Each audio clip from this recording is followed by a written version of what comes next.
Live from the Clancy Richard Arena in St. Paul, this is Dolynny TV Game 5, the Battle of Lakeland, first round NEAJBHL playoff series for this 2018 playoff run for both teams. The Cold Lake Ice and the St. Paul Canadiens might come down to this tonight, an elimination game in St. Paul where it all began in Game 1. The St. Paul Canadiens took a 6-3 victory, then it was a 3-2 victory in overtime for the Cold Lake Ice, 3-1 for St. Paul the first game up in Cold Lake. Then he got a 6-2 victory for the St. Paul Canadiens last night, last time out.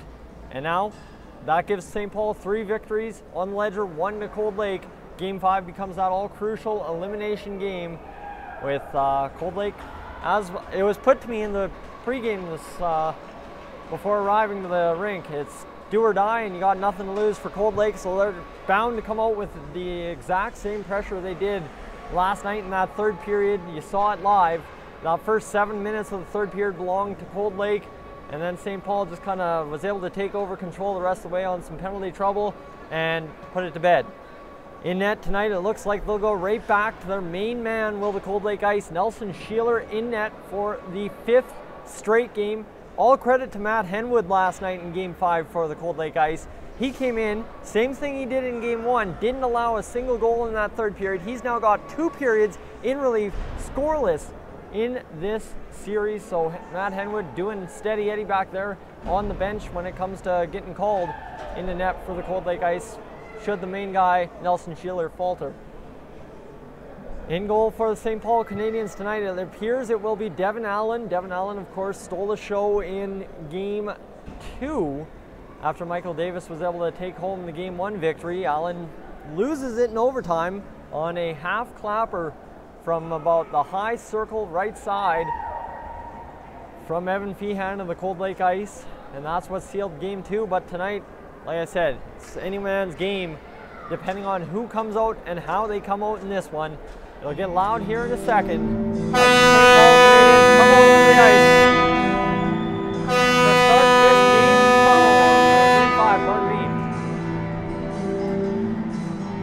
Story of Game 4, if you want to go back then, was Dyson Roy's hat trick in the game that absolutely broke it open. 3 power play goals, I believe, for him, actually. Haven't checked the score sheet on it to be 100% correct, but 2 power play goals within the span of about 25 seconds put the nail in the coffin. 6-1 at that point for the St. Paul Canadiens. They did skate to that 6-2 victory, and now we get set for Game number 5 at the Clancy Richard Arena in St. Paul tonight. Devin Allen in net for the Canadiens. There is your action shot on him. I just see him now. We get set for Canada. I'll step aside. We'll be back for the puck drop. We could all rise for playing our national anthem.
With that, we shall do it. The 5th night of hockey in 6 nights here in this Battle of Lakeland first round series. It's Game 5 between the St. Paul Canadiens and Cold Lake Ice. The Canadiens lead this series 3-1 after a victory last night in Cold Lake 6-2, where 5 minutes and 35 seconds left in that second period. That was for the St. Paul Canadiens. They put up 4 goals and blew it open, and now to get prepared for Game 5, do or die for the Cold Lake Ice in this one. It's Braden Burak lining up in the face-off dot. It'll be his opponent, Jonah Henderson. I heard in the St. Paul Canadiens dressing room tonight applauding the face-off efforts of the Cold Lake Ice throughout the series. Henderson wins it back. Denny Cantel will just chip it in. And we're off to a hot start right now here at the Cranston Start Arena. Bailey Lonsberry up the boards. It'll be Denny Cantel giving chase back into his own zone. He's got his D partner Bartman with him. It's up in the neutral zone. Smaller neutral ice here at the Clancy than in Cold Lake. It's across Bartman. He'll go up the boards. Thackeray plays it. It's off Bartman's chest as Dyson Roy kept it in the blue line. Have a kind of shoddy look at that corner in the near side for this Cold Lake Ice zone. Shot on goal on Nelson Schiller. He's able to up for the test and makes the first save of the game from the point. So the St. Paul Canadiens, they like to shoot early and often, and they get that first shot on goal. So now you've got a face-off to the left of Nelson Schiller. Aaron Gagne out there to take it against captain Colton Buckta, still sporting the cage in this one. Colton Buckta apparently has some stitches somewhere in his face, so has to wear the cage to make sure they stay protected. Alex Astavish in the neutral zone. He'll go back to his partner, Bailey Lonsberry. Bailey Lonsberry looks for an option, has Ori Wood. The 7-8-9 line out there for the St. Paul Canadiens. Back into the zone, it's Keegan Pashniuk for the Cold Lake Ice. He'll play it around and it'll go up to Evan Feehan. Feehan looks, cuts across, but it's blocked and back behind Nelson Schiller. Gives chase, Cole Greenwood. Greenwood alongside the near side boards. We'll go up and we have a penalty call upcoming. A high sticking call. Nelson Schiller was making his way to the bench. And we've got Aaron Gagne going to the bench with that high sticking call for the St. Paul Canadiens. Cold Lake Ice get the early power play, 18:58 to go in this first period of play. Cold Lake, I've said it enough times, they get one on the power play, things will change completely for them. They had the league's worst power play this season, and you have a feeling they get that one. Who knows what could happen this game in terms of the power play, but it's the short-handed master, Dyson Roy, in on a break. Giving chase, Noah Cook. Oh, gets the stick in there, just barely did Cook, and he gets it off. Dyson Roy's chance goes by the wayside. Burak looks kind of on a back pass to Dyson Roy, couldn't get it to him.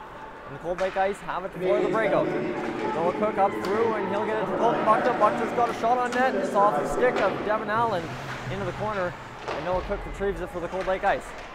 Donovan Bebo back to the point. It's Bray Howlett. He'll fire a shot. Devin Allen through traffic, sees it, gloves it. We've got a face-off coming to Allen's right. 18:16 to go, but more importantly, minute 18 to go in the penalty to Aaron Gagne to open up pretty much this game. St. Paul Canadiens on the penalty kill early, and that's somewhere they saw a little bit of that in Game 4 and were able to weather the storm. Cold Lake only scoring 2 goals in Game 4, and St. Paul taking it 6-2. Puck moved out, and it's up to Ori Wood. Ori Wood on the penalty kill. He's been effective all season for the St. Paul Canadiens since he joined them from the Saddle Lake Warriors. Nick Lawson back on the point, and he'll fire it up and off the stick of Ori Wood down, and Denny Cantel will pick up the puck behind the Cold Lake net. Jake Bartman gives way after Denny Cantel fell down. Then he'll go up and to Scott Thackeray, who has 45 seconds to work with on this Cold Lake Ice power play.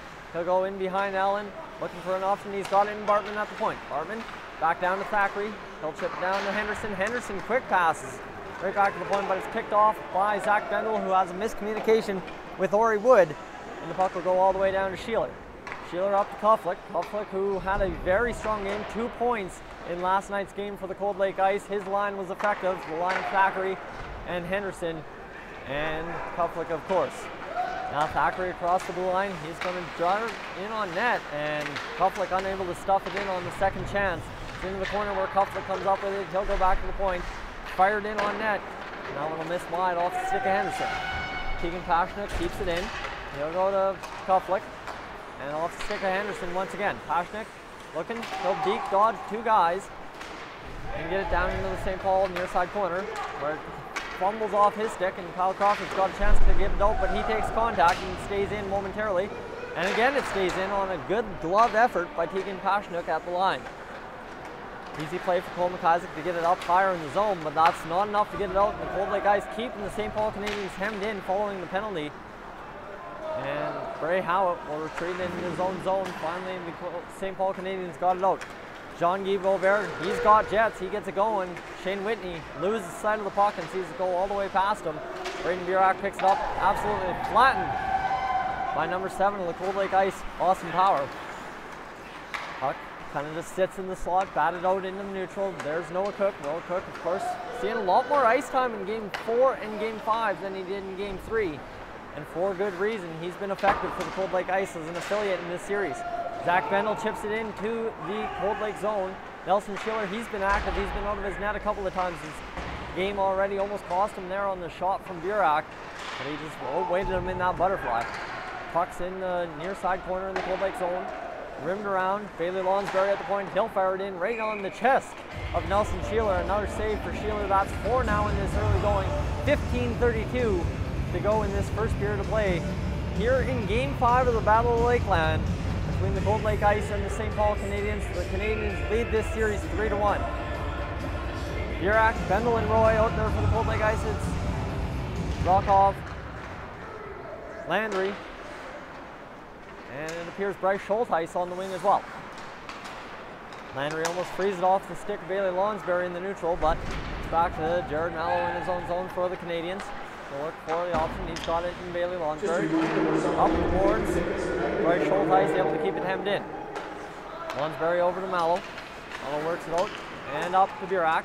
Now Dyson Roy has it on his stick. He'll rip a shot right off the boot of Denny Cantel. Cantel will go back around behind. Try to get the puck a little bit freer, and the St. Paul Canadiens get it. Of course, I do not have a good view of that near side far corner.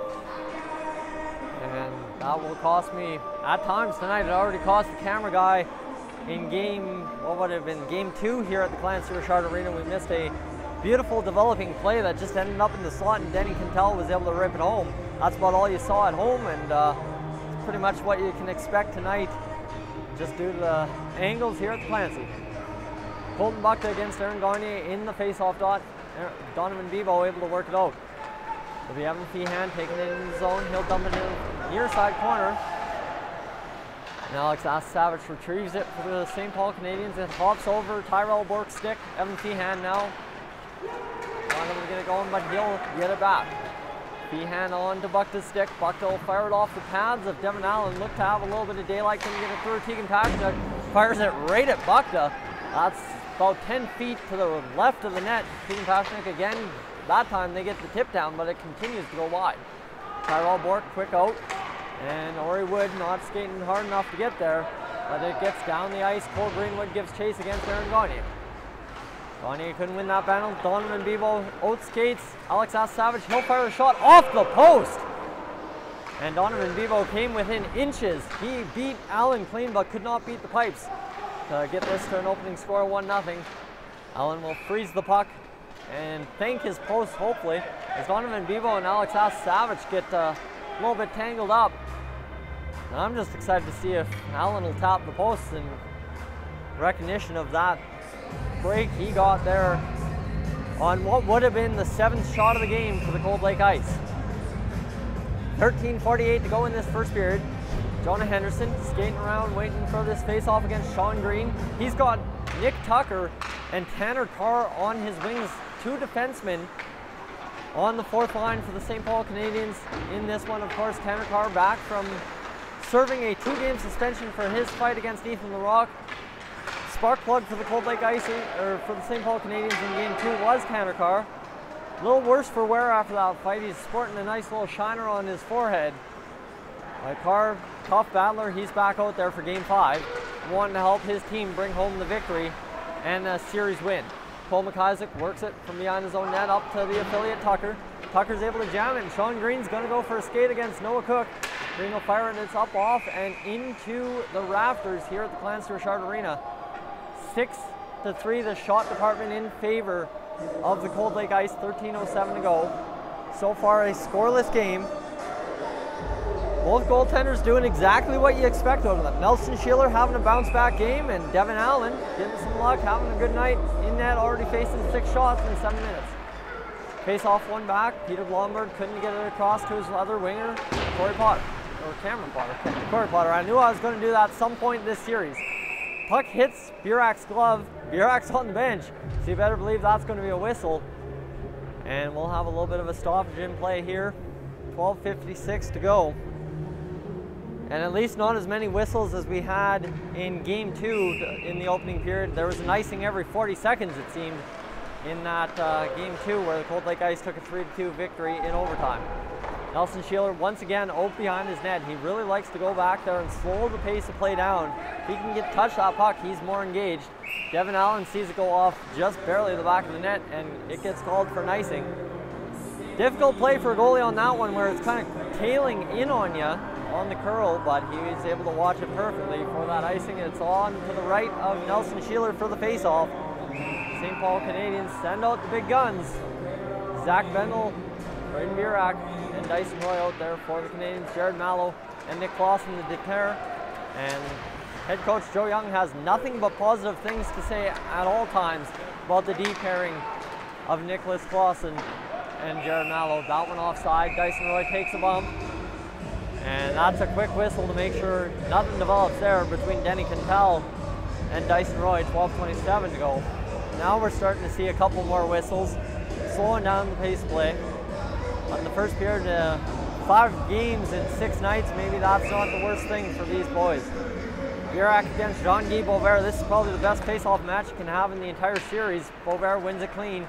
Back to Jake Bartman. Bartman has it bumble off his stick or his skate, but he gets it into the zone. Mallow gives it to his partner, Clausen. Clausen will chip it off the glass and get it out momentarily before it's back into the glove of Mallow, who has to find a way out. He had Zach Bendel popped over his stick, and it'll go all the way down the ice. Denny Cantel. Cantel will reverse around. It's in that near side corner again. We'll wait for the back to kind of come on over. As it's on Nelson Sheeler. Sees no threat, lets it go for a few extra seconds off the clock before covering it, and the face-off will once again come to his right. Media timeout will be coming up shortly, as we have 11:51 to go, and the Cold Lake Ice have 7 shots. So they've come out firing, and head coach Scott Hood likes to say one thing: the boys need to fire everything on net. They're a score-by-committee team, and he's got no problem when they put a shot on net, especially in this playoffs. It's been proven. Any shot on net is a good shot on net, especially these 4 good goalies. You never know how you're going to beat them. Usually beating them clean is not the best option. Bailey Lonsberry carries it up. He's got some wheels through the neutral. He'll go for a skate. It's onto the stick of Tyrell Bork, who can't get the deke down successfully to get it onto his forehand a little bit better. Bailey Lonsberry back to Ori Wood. Now to Alex Savage at the point. He keeps it down, hits the man in front. That's, I believe, Keon for the Cold Lake Ice. No, actually it's Keegan Pashnik. Pardon me, I'm getting my numbers confused. That 5 really looked like a 6. Tyrell Bork into the zone now for the St. Paul Canadiens. It'll be fired across 7-8-9 line back out there for the Canadiens. Bailey Lonsberry down to Ori Wood. Wood will go across into the corner, and Tyrell Bork's there. Double contact on Ori Wood.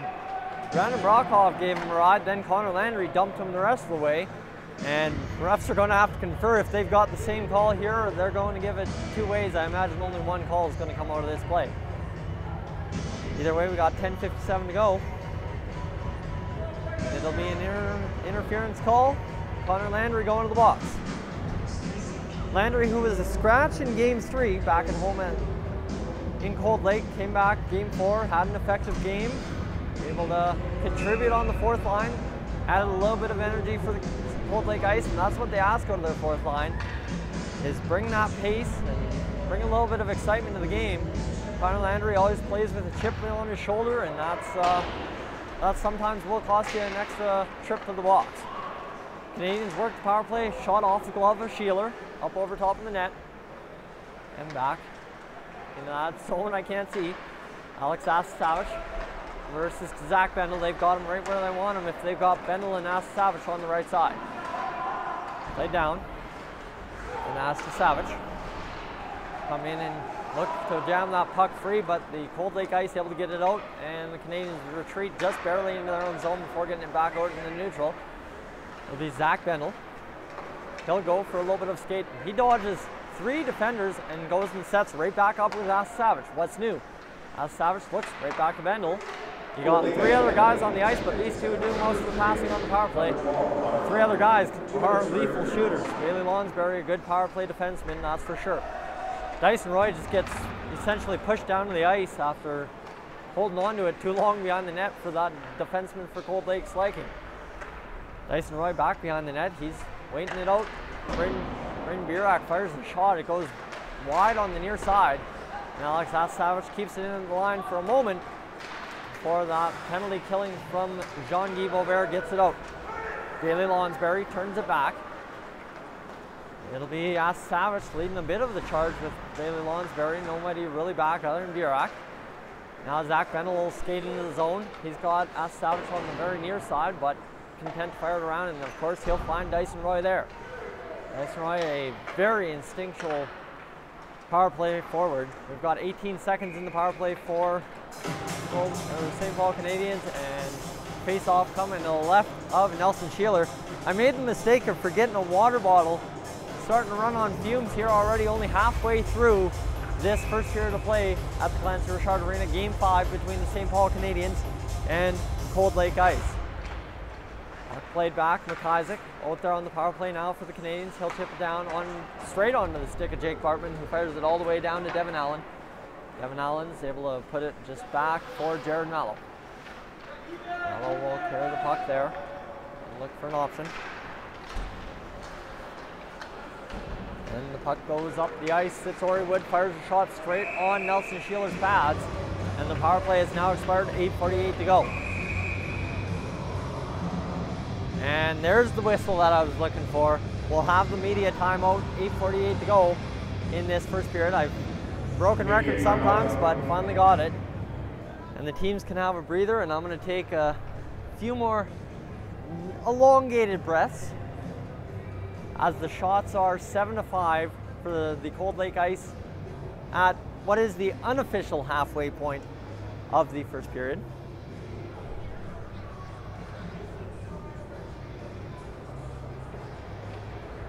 Both benches get to talk things over. Scott Hood fiercely, well, looked like he had a message to his boys, but he's more just playing it off. And assistant coach Travis Rollheiser of the St. Paul Canadiens drawing something up for his boys in red tonight. As the refs take the breather, we all take the breather. Probably got to have some commercials or something to get going. It'll come with time. Both lines skate back out on the ice. Goalies head towards their respective nets. And we're ready for the finish of this first period, 8:48 to go. If you're just joining us, it's a 3-1 series for the St. Paul Canadiens. They have a chance to clinch it here at home ice at the Clancy in St. Paul. Jake Bartman off the face-off behind his own net. He'll work out. He'll go across the ice to Denny Cantel. Cantel off the boards and out. Jared Mallow fires it back. Almost get taken out by kids running down the concourse. And Tyrell Bork chips it off the stick. And then it'll be up off the netting. That coming off the stick of Jake Bartman, who just wisely stuck it out there. The riskiest play was it goes out of play. And that's exactly what it does. So the puck stays on the outside of the Cold Lake zone. It'll be a face-off on the near side, blue line. Cole McIsaac chips it in for the St. Paul Canadiens off the win. Jake Bartman will go to his D partner, Denny Cantel. They've worked very effectively together this series. And Donovan Bebo, who's had a jump in his step all game, can't get a shot on net. I believe that went off the boot of Cole McIsaac. Another block in front, and Ori Wood's got a chance.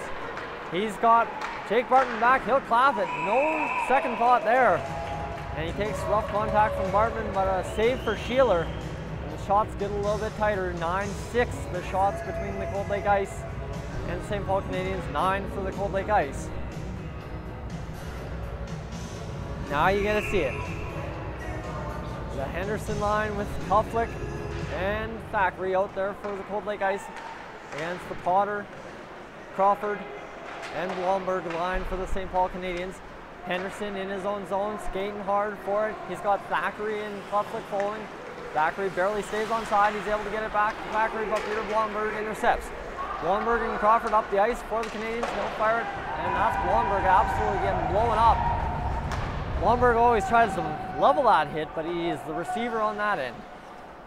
Back, and the Cold Lake Ice will work out of their own zone once again. Really have had a couple good rushes, but no sustained pressure in this one.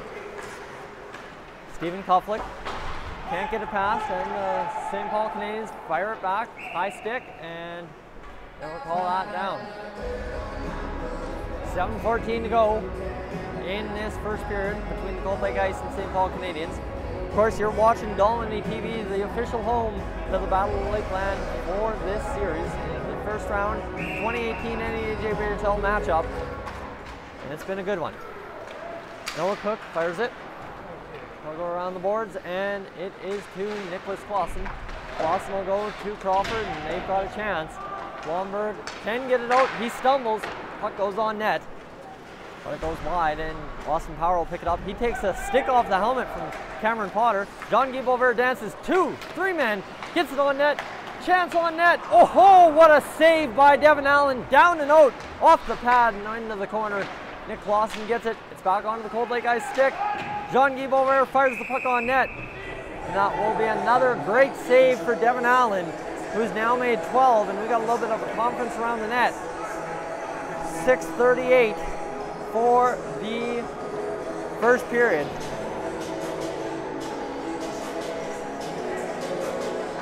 Well, it's that time again. Time to send out the Burak line for head coach Joe Young and the St. Paul Canadiens. Dyson Roy will go to retrieve the puck. Actually, pardon me. That was Braden Burak. Burak's able to get it down, and Noah Cook has it behind the Cold Lake Ice net. He'll work it up, and kept in by Cole McIsaac, the hulking defenseman of the St. Paul Canadiens. The late season ad, played 2 regular season games, and has now been a force in these playoffs. Kind of that big body that everybody needs on the back end in the playoffs. Noah Cook, an effective defenseman for the Cold Lake Ice in this series, gets it back, and Alex Savage works it up. Braden Burak spills a tire. We've seen 2 guys spill tires in the neutral zone. Maybe the ice not where it normally is, or something. Something's up with the skates tonight. Shane Whitney can't get past Cole McIsaac, and now Dyson Roy takes contact from Connor Landry. Connor Landry just doing his thing, giving a rough go to whoever he can. Zach Bendelin on net, fires it far left on Sheeler. 2 men take out the Cold Lake Ice taker, and Shane Whitney somehow is able to get it up and out, so Austin Power will work it up. Shane Whitney with the shot off the pads of Devin Allen, and another steady Eddie save for Devin Allen. Puck in the Cold Lake zone. Jake Bartman from Denny Cantel. Connor Landry chips it in, and Alex Savage goes to retrieve it. Connor Landry looking to line up a hit. 2 Cold Lake Ice members line up the hit, but Brandon Brockhoff interferes with Zach Bendel. Looks like they're going to call it a tripping call. Savage not happy with Brockhoff there. Brockhoff, a former St. Paul Canadian, played at the beginning of his career here. Now a Cold Lake Ice player for a couple of years. Wow, parts of 2 seasons, I guess you could say. 5:09 to go in this first period. The power play to the St. Paul Canadiens. They were lethal on it last night. Dyson Roy put up some goals.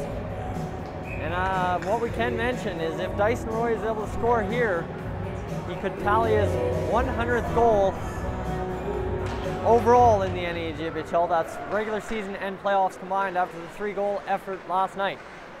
Puck back to Alex Savage. Kind of fell off the stick of Zach Bendel, so we're back out into the neutral zone. Bendel goes down. He'll look into the zone. He's got Savage. Bryce Schultheis doing a good job of keeping that pass not available, but it was a flip pass to get it over to Savage. Burak with a shot up off a stick and over top of Sheeler. Far side wall. It's Burak. He's got it to Savage. Now down, but the Cold Lake Ice quick stick. Get it, and Bryce Schultheis has a chance, but the legs are a little bit tired, and he couldn't take that second and third step he needed to break free. Braden Burak back into his neutral territory here, and Dyson Roy will carry the puck. He gets spun off with a check. Zach Bendel back to Alex Savage. I'll say that a million more times if the St. Paul Canadiens get another power play tonight.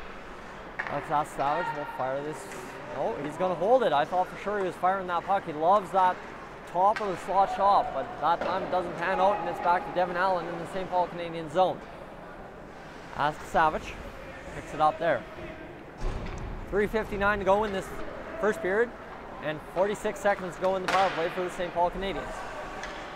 Stephen Kuflick takes a check, offside, they'll wave it off. And Devin Allen has to retrieve the puck behind his own net once again on this power play. Cole McIsaac picks it up there, looks, and will go for the skate. He's got Ori Wood. Ori Wood likes to turn those jets on. He's got that similar speed burst that Jean-Guy Beauvert does. Just a matter of him picking up the puck in the right stride, and he's gone.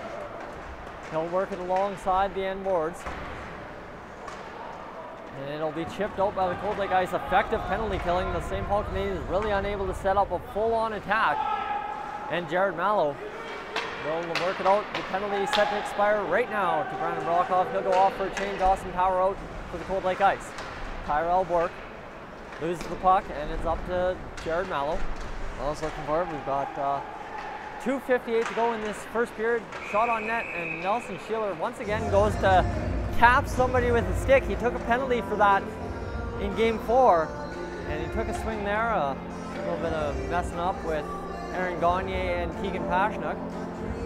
And 14-9, the shots on goal for the Cold Lake Ice with 2:54. Face off to the left of Nelson Sheeler. Cold Lake's put up shots even though they haven't had super sustained pressure. And Tanner Carr out there as a forward for the St. Paul Canadiens. He's played the whole season on defense, coming back after a 2-game suspension, gets the task up front. Galen Lonsberry picks the puck up on pressure from Shane Whitney. It's Noah Cook. Noah Cook, Shane Whitney can't find the man in the slot. Ray Howard at the point, he'll clap a shot on, up over top of Devin Allen. Interference there, Shane Whitney and Galen Lonsberry. They talk it over, and the puck's out in the neutral zone where Tanner Carr sees it go off his skate. And Nick Clausen gets it right back to Carr. Carr will come in on for a chance, and Carr to Clausen, they score! That's simple. Clausen was looking for Carr, but it ends up being Carr who gets it to Clausen. So 1-0 for the St. Paul Canadiens late here in this first period. Tanner Carr and Nick Clausen. Clausen was joking pregame that he wanted to center the fourth line, and somehow it works out that Tanner Carr in the fourth line get it going tonight for the St. Paul Canadiens. 1-0 on their 10th shot of the night. Braden Burak, Zach Bendel, and Dyson Roy out there. The immediate pressure by Joe Young to capitalize on maybe a second goal. They will rule this one offside, even though it was Colton Buckta who had possession of the puck at the time of the whistle. However, we'll have to face off just outside of the Cold Lake Ice blue line. 2:10 remains in this first period on the goal by Nicholas Clausen. Puck fired into the Cold Lake zone. Nelson Sheeler there. He'll go across to Denny Kentel. Kentel will fire it up to Evan Feehan. Feehan hasn't seen much time due to the special teams in this middle part of the period. Denny Kentel to his partner, Jake Bartman, immediate pressure in the corner. And Colton Buckta's looking for the puck to come free. It will, but it's onto a St. Paul Canadian stick. Fired towards the net. Nelly Sheeler gets over, but he can't get that save.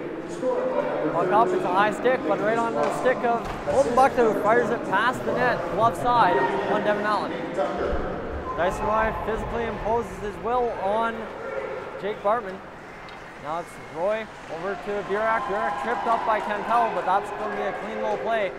Burak once again down on the ice. Here comes Donovan Vivo. He's got Colton Buckta with him. Vivo controls. Puck scramble in front of the net. It's free. And Devin Allen again down and out, but able to make the save. Whistle goes with 1:11 to go in this first period. We've seen all kinds of crazy action in front of Devin Allen. Earlier in this first period, he somehow booted one wide out of his way when he was sitting on his bum and was able to make a great save. Here comes the face-off. It's Gagne versus Henderson. So Cold Lake sends out their best line so far in the past 2 games. Kuflick. That's it back to Henderson, who jams the shot on, and that was kind of a nice little set play. Shot from the angle, get it out in front to Scott Thackeray on the rebound. But it goes up into the netting, and we'll redo the face-off to the right of Devin Allen. 1 minute to go in this first period. Keegan Pashnik talking it over with Stephen Kuflick, so something may be up here for the Cold Lake Ice if they win this draw. Corey Wood comes in to take the face-off for the St. Paul Canadiens after Aaron Gagne gets kicked out. Back to the point, Cole Greenwood rushes the puck around on the forecheck. I don't know, nobody really had control of the puck as it went around the end boards. Tyrell Bork, cross looking for Corey Wood. Keegan Pashnik does a good job of tying it up and then getting it into the Canadian zone. The ice attack, and it's on the stick of Jared Mello, who will get it free for Corey Wood. Wood will play it in the neutral, up to Tyrell Bork, who fires it in behind Sheeler. Keegan Pashnik plays it there. On the stick of Wood, Wood sees it go wide, again shooting for that top glove side on Nelson Sheeler. Wood beat him there twice last night, and is looking for an exact same spot again tonight. Maybe not a bad idea for the 2-goal scorer last night. Keegan Pashnik with 8 seconds to go, goes into the corner to retrieve the puck. He goes down hard, almost into push-up formation after the check into the end boards. And Keegan Pashnik's going to be the one taking the penalty for that one. An unsportsmanlike coming to Pashnik, and man, the ref emphatic on that call. 1 second remains in this first period, and Pashnik heads to the box. Not the call you'd like to see, right there. And they're actually going to only give him a 2, so 2 minutes. Cold Lake Ice lucky to send it, or now they've got a conference at the press or at the scorekeeper's box. So 2 and a 10 or just a 2. We'll find out on the announcement over the PA system shortly. They've got the hand signal up for a 10, and that will indeed be the call.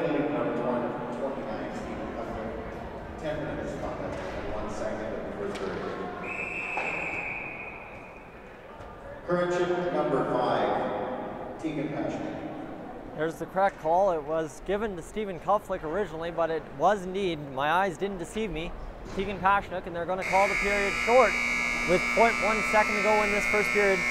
This is Dolynny TV. We will return shortly for the second period intermission, or for the second period, pardon me, after this first period intermission. You're watching the NEAJBHL Battle of the Lakeland on Dolynny TV.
We're back here at the Clancy Richard Arena in St. Paul tonight. We're gonna give this test go. If you just want to step onto the mic there, Brandon. How's it going, Tyson? Are you picking me up here on the microphone? I think we'll come back in a second here, guys, as we try to figure out the second microphone.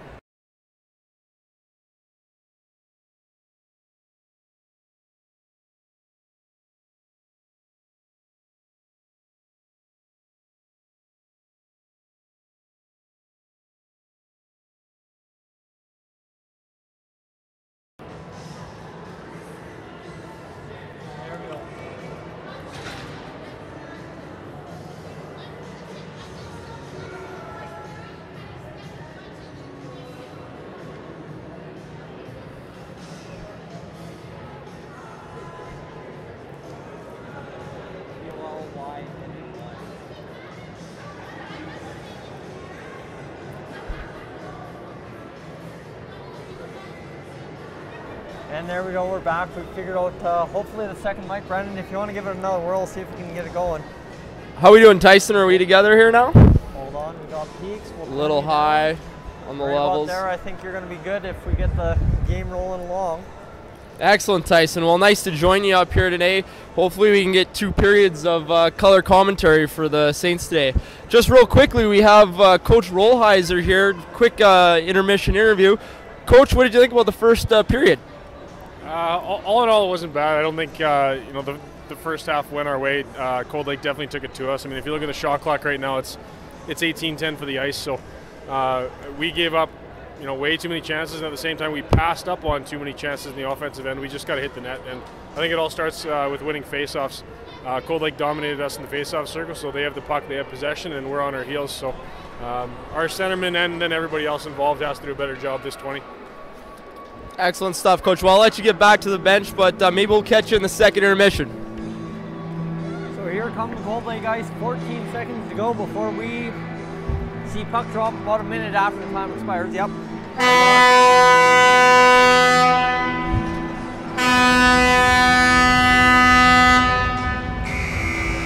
let the horn go by as the camera goes out, and we have everything go on here to start this second period. And somehow they've now dialed it up to the third period on the score clock. Man, does time fly. And we get set for what is now the second period once again on the score clock. Have a little bit of fun with it, why don't you? 18-10 the shots on goal, like Travis Rollheiser mentioned in that interview. The St. Paul Canadiens passed up a lot of chances, and the Cold Lake Ice were able to just throw everything on net. So we wait to see what they can do. Both sides, that is. As Coach Rollheiser said there, the Canadiens need to be better on the face-off circle, and we'll see how they can do here in the second. Well, you've got a matchup between Jonah Henderson and Brady Burak in the dot at center ice to start this second period. It's a scramble draw straight to the near side wall, and Bailey Lonsberry able to pick it up there. They go back to Jake Bartman in his own zone. Now both teams have switched ends.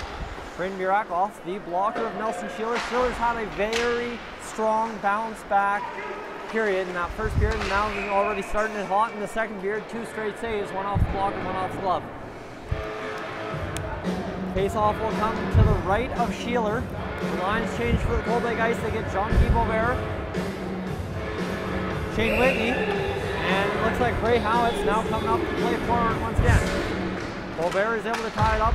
Bounces right onto the stick of Bray Howitt. He'll go for a little bit of skate. Gets it past Bailey Lonsberry and Alex Savage into the far side corner. He leaves it right in the skates of Savage.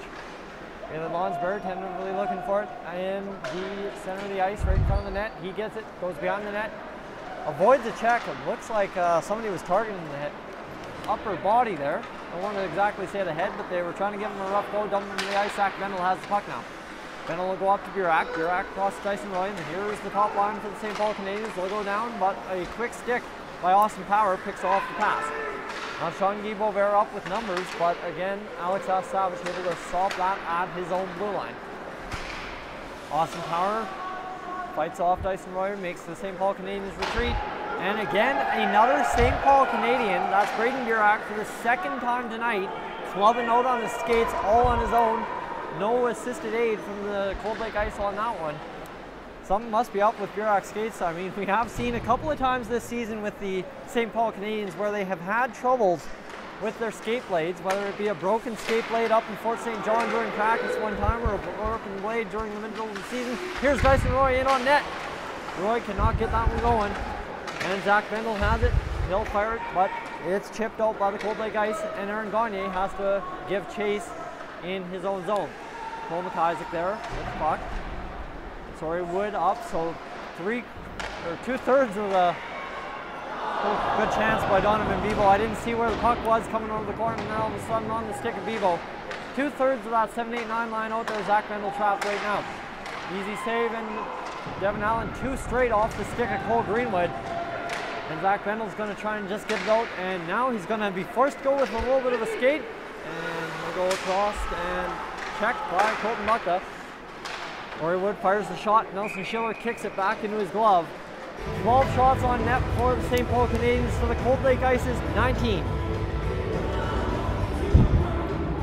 If you're just joining us right now, we had goal in the first period by the Canadiens, number 13, Nick Clausen. Assists were to Tanner Carr and Nick Tucker. So if you want to talk about lines in that one, that's the 4th line and the 2nd D pair contributing. Clausen's kind of been that 5th rotating defenseman all series long. He's been in and out of the lineup due to illness, and that's good to see for Nick Clausen, the defenseman, jumping up in the play and getting an assist from 2 other national defensemen playing forward this game. Tyrell Bork can get it past Austin Powers, so the Cold Lake Ice get it out from behind their own net, and Brandon Rockoff chips it up to Bryce Schulteis, the former Canadian, gets in behind Canadian's net. Can't really cause too much of a ruckus. The Cold Lake Ice trying to control, but not having too much success, and it gets turned the other way. Tyrell Bork flips, and Rory Wood will be in the offensive zone. He'll dance around Denny Quintel. It will keep on quick enough though. And it's to the point, Jared Mallow out there, so you got 6, 7, 8, 9. Man, I can make a joke here, but I don't think I'm going for that level of fun tonight. Jared Mallow down to Tyrell Bork, who gets the shot on net, kicked out by Sheeler, back to the point. Mallow fires it on net, goes wide. Tyrell Bork in the corner. He'll get around Austin Power. Power is a big physical force in this series. He's had about 6 or 7 just massive hits on St. Paul Canadiens players in the first 4 games. Aaron Gagne up to the point. Jared Mallow now. He'll once again fire it in from the point, and easy save. And Rory Wood takes some pushing and shoving from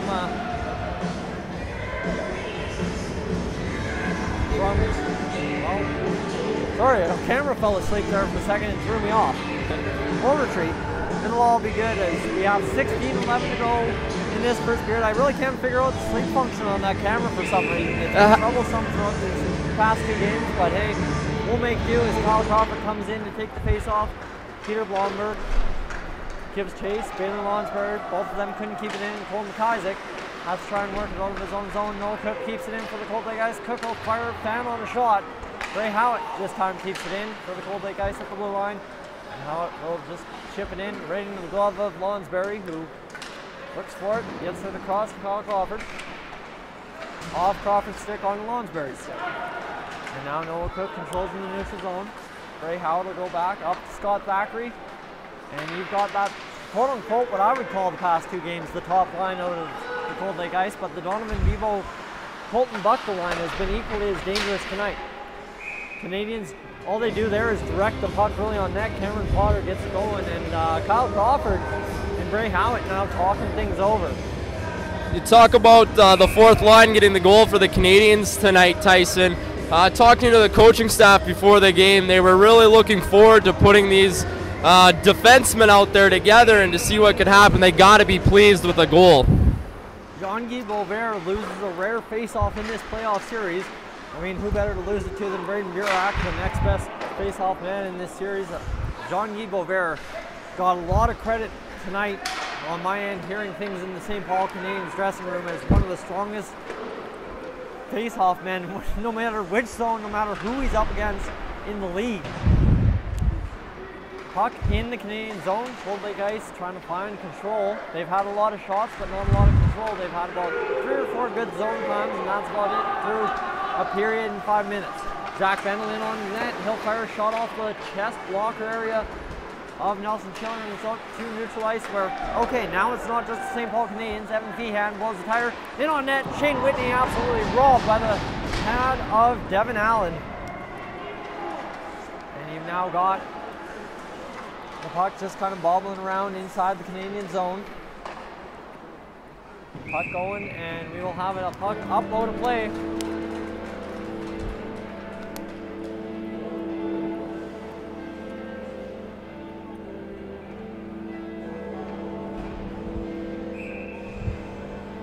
Allen's been a rock tonight for the Canadiens. Readjust the audio levels, try and figure ourselves out. Sorry, go ahead, Brandon. No, I was just commenting on the play of the goaltender, and he's been a rock so far. He's facing 18 shots in the first and already 3 in the second. He was tested and again tested right there, so he's had a fun time in net. Now 22 shots on Devin Allen. He was joking in that first period intermission. Man, it did not feel like 18 shots, but hey, if it's going that fast and I don't feel I'm facing that many, that's probably a good thing. Colton Buckta back to the point for his defenseman in Denny Cantel. Cantel had a very good season on the back end as a 17-year-old for the Cold Lake Ice, reminiscent of what Jake Bartman did last year for the Cold Lake Ice. Off stick, and now we're going to have a call. Here comes the referee. Hooking call. And it's going against Evan Feehan. He's going to discuss it with the ref, but nonetheless, he's going to the box. He really doesn't like it, but when do you ever like a penalty call? Rarely ever, especially when you're in the visiting barn. Great play by the forward there to cut to the middle of the ice though and make a play and force a penalty. Braden Burak looked like he had somebody to line up against. Now he does. Stephen Kuflick. They're going to trade out Scott Thackeray, and everybody's just moving around. Now Austin Power takes the face off, and hey, maybe that's why he took it. That imposing force just going straight up the middle, trying to drive that face off back. Bailey Lonsberry with the puck on the power play. So cross to Alex Savage. Oh, you know he's lining up for that shot, and yes, he got the exact play. That's how they scored last night in Cold Lake. Dyson Roy had a tap in exactly like that one, but this time can't beat Sheeler like he did last night. Pretty good production here for the first power play unit. There's nobody else that they'd rather trust than Burak centering this. Burak up to Lonsberry. Across to Dyson Roy. Lonsberry will go to Alex Savage. We'll go down to Vendel. Vendel across slot. Oh, dangerous opportunity backdoor. And that camera keeps falling asleep on us. We'll try and get a handle on it. Not too sure what's going on. Maybe not getting enough juice in its battery tonight or something. Alex Savage down to Zach Vendel. Vendel will go across on the power play to Bailey Lonsberry. Thank goodness we got play-by-play so you don't miss a second. Vendel across, and Bailey Lonsberry has to retreat at the top of the blue line and kept it in. Dyson Roy in the corner. He'll go back to Bailey Lonsberry. Lonsberry across to Savage and up to Vendel. Last year, you would have seen a forward power play unit for the Canadiens at times. This year, they've got defensemen that know what to do. Fire the puck on net. That they do right there. And it's another good chance for a tip for Dyson Roy. Puck worked out and back down. 47 seconds to go on the penalty to Evan Feehan of the Cold Lake Ice. 12:42 to go in this second period. Shots have evened up 22 to 18.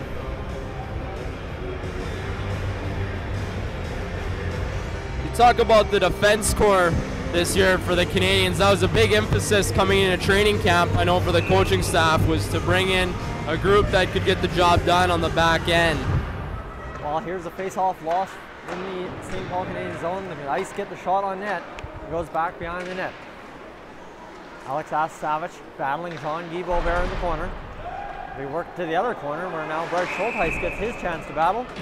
And another penalty upcoming. It looks like Alex Savage. Talking about the D core, they're going to take a penalty on the D side of things now. As to Savage, here's one thing I haven't been able to understand about Savage all playoff series long.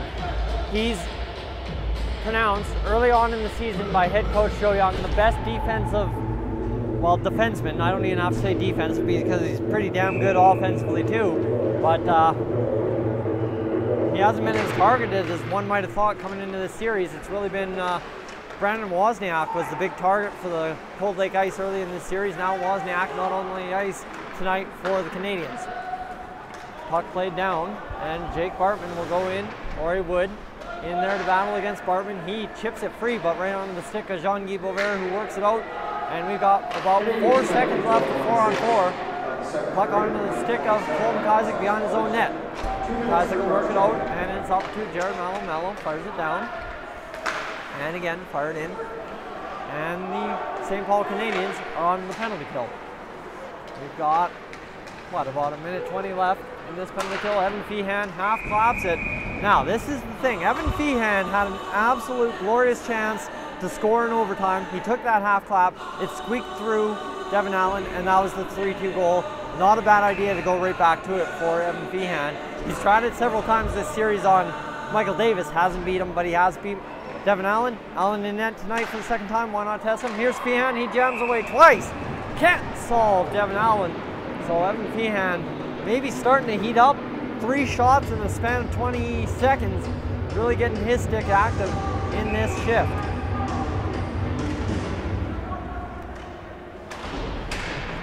Not sure what's going on here all of a sudden. Dropped a bunch of viewers. And here's a chance for the St. Paul Canadiens in on net. Nelson Sheeler makes the save.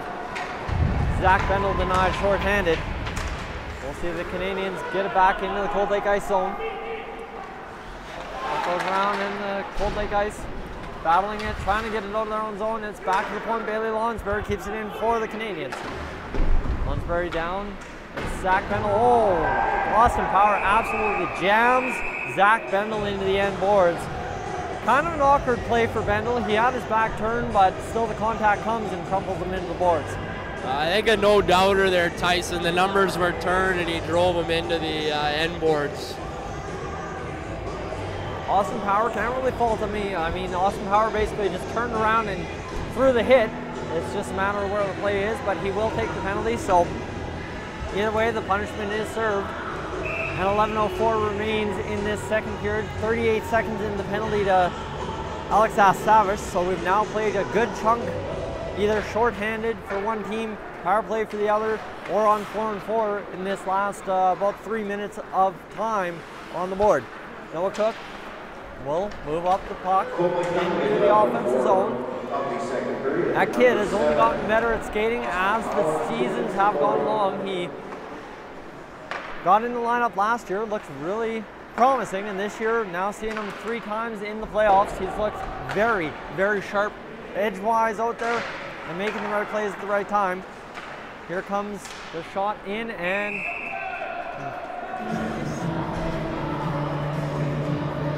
it'll go up on out of play, and we'll have it down the ice. Just looking at some stats here, Tyson, Braden Burak's at 62% on the face-off circle, and trying to be put out there for every important face-off, whether it's on the penalty kill, 4-on-4, or on the power play. And again, the camera falls asleep. Man, we're struggling with that tonight. Not too sure what's going on there. We do apologize for those interruptions, but the Cold Lake Ice, I must counter with, they have some pretty good face-off men themselves. And that was, like I said, full credit in the first period from the St. Paul Canadiens dressing room. But Braden Burak is 62%. That's a super stat I wasn't aware of. That is quite impressive for a guy that you mentioned takes so many draws for the St. Paul Canadiens. Puck behind the Canadiens net. I was going to say zone. Man, come on, calm down, take a sip of water. Aaron Gagne into the offensive zone on the power play. 55 seconds to go. Puck flipped back by Bray Howitt and down behind to Devin Allen. Allen all of a sudden in this second period has gotten about as active as Nelson Sheeler was in the first, going behind his own net and playing that puck. And Aaron Gagne will go for a little bit of a skate. He's got Bray Howitt beat. He'll drive to the net and club it way to the near side wide. And Gagne's got to think about aiming the shot a little bit tighter, maybe gripping the stick a bit more. And there was the tip play from Gagne. Instead of getting the puck, he got the skates of Bray Howitt in front. Howitt will take it though. If he gets taken out, that puck doesn't go in the net, he's happy to be down on the ice. Here comes Tyrell Bork. Bork will take contact. Big contact from Cole Greenwood. Up and off his feet. What a hit by Cole Greenwood. Really gotta love this series. It's been as close can be. You've got 2 6-goal games from the St. Paul Canadiens, but even in that, it's been as close as one bounce either way could determine the whole game. Tyson, you've been following the series all the way along here, and you notice a lot of similarities with tonight's game and the style of play? Absolutely. You know what? It's the same exact script. Goaltenders are hot. Now you just have to watch.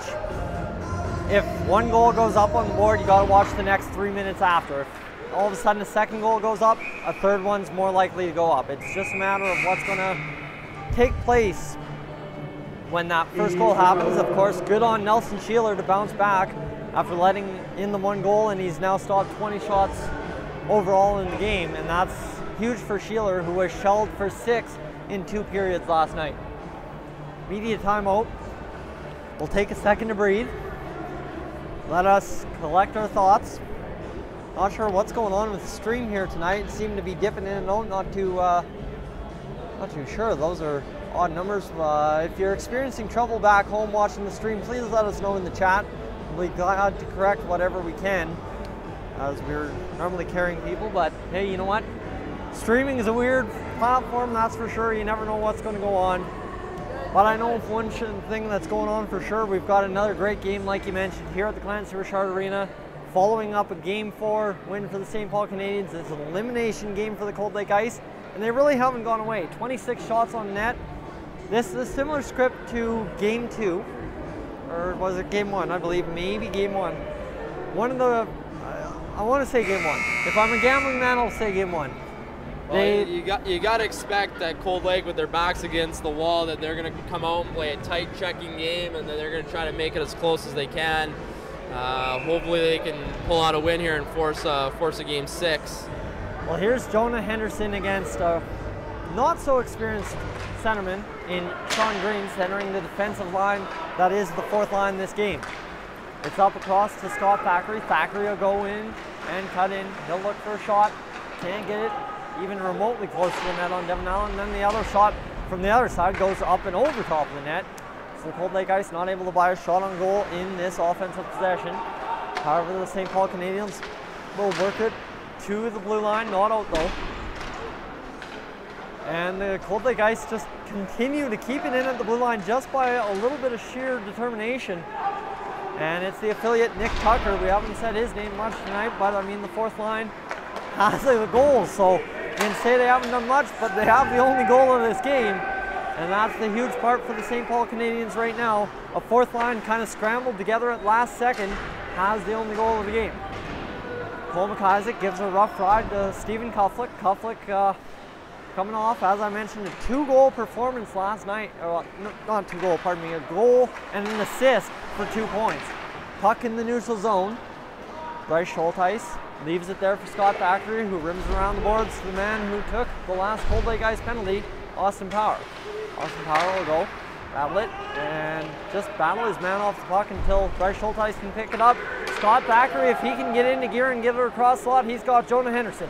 Thackeray fires it in front, and it's a stick check that time, kind of poke check, kind of whatever you want to call it, by Devin Allen that cleared the puck out. The Cold Lake Ice keep it in, and the Canadiens are able to fire it out. Noah Cook at his own blue line for the Cold Lake Ice, gets it up to Bryce Schulteis. Schulteis reverses, Connor Landry now at the point. Landry fires across. A little bit of an Easter egg in this broadcast if you're watching back home and you know what I'm talking about. Connor Landry on that puck. He'll fire it across to Brandon Brockhoff. The ones on these jerseys are very deceptive for the Cold Lake Ice. You got Brandon Brockhoff 14 and you got Bray Howitt number 44. Depending on how they're turned, they're same shape, same size out there on the ice. You'd assume they're the same guy. Some really good puck possession here midway through the second for the Cold Lake Ice. They probably shoot off a good minute and a half where they were in complete control. Led to a pretty good scoring opportunity in the slot here. 27-21 the shots on goal for the Cold Lake Ice. Pressure keeps coming from both teams. St. Paul Canadiens lead 1-0. Puck played out into the neutral zone. Zach Bendel now with the puck for the Canadiens right near the goal line. He'll go back to the point. It finds the stick of Jared Mello before Connor Landry is able to interrupt that pass and give a rough ride. Then Keegan Pashnet's right on there giving a rough ride to Braden Burak as well. Dyson Roy in the corner. He'll work the puck, and not free though, as Bryce Schulteis fires it to the line. A little bit of hesitation by Jared Malibu firing it into the corner, almost cost him. Dyson Roy in the slot, not able to pick that one up. Couple of chances that bobbled over sticks in the slot in that side of the rink tonight. Canadiens behind their own net, they'll pick it up, and Brockhoff loses his stick trying to check Astasavich. Astasavich gets it in front, Donovan Bevo picks it up, and he'll go the other way up to Colton Buckta. Buckta turned back, but it's right onto the stick of Bevo. Bevo will dance in and not around as Cole Greenwood fires it in from the point. This one onto the stick of Alex Astasavich. Astasavich across, Bendel tips it into the zone. Jake Barton plays it, and penalty upcoming to the Cold Lake ice, a slash. And you can imagine they're looking for, what are they looking for on this one? Looks like Donovan Bevo is going to get it. I was thinking it was going to go relate back to that slash from Brian Brockhoff when he lost his stick on Matt Savage, but never mind. No surprise here, Tyson, that Braden Burak is out for the face-off draw for this power play here. And of course it is the Burak, Bendel, and Roy line, the power play #1 unit for the St. Paul Canadiens.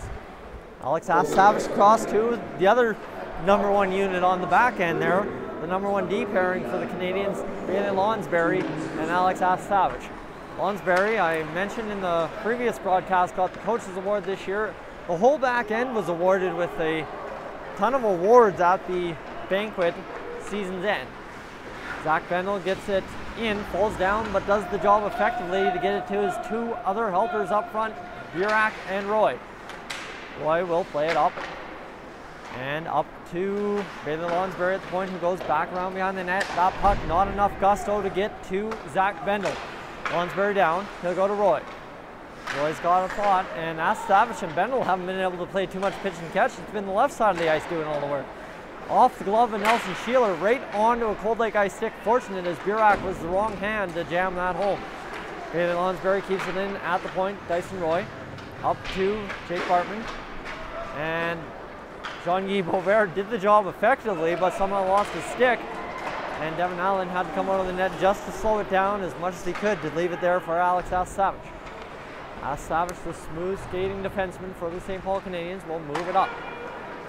Now it's up to Zach Bendel, who will take some tough contact from Stephen Kuflick, who's just jamming away.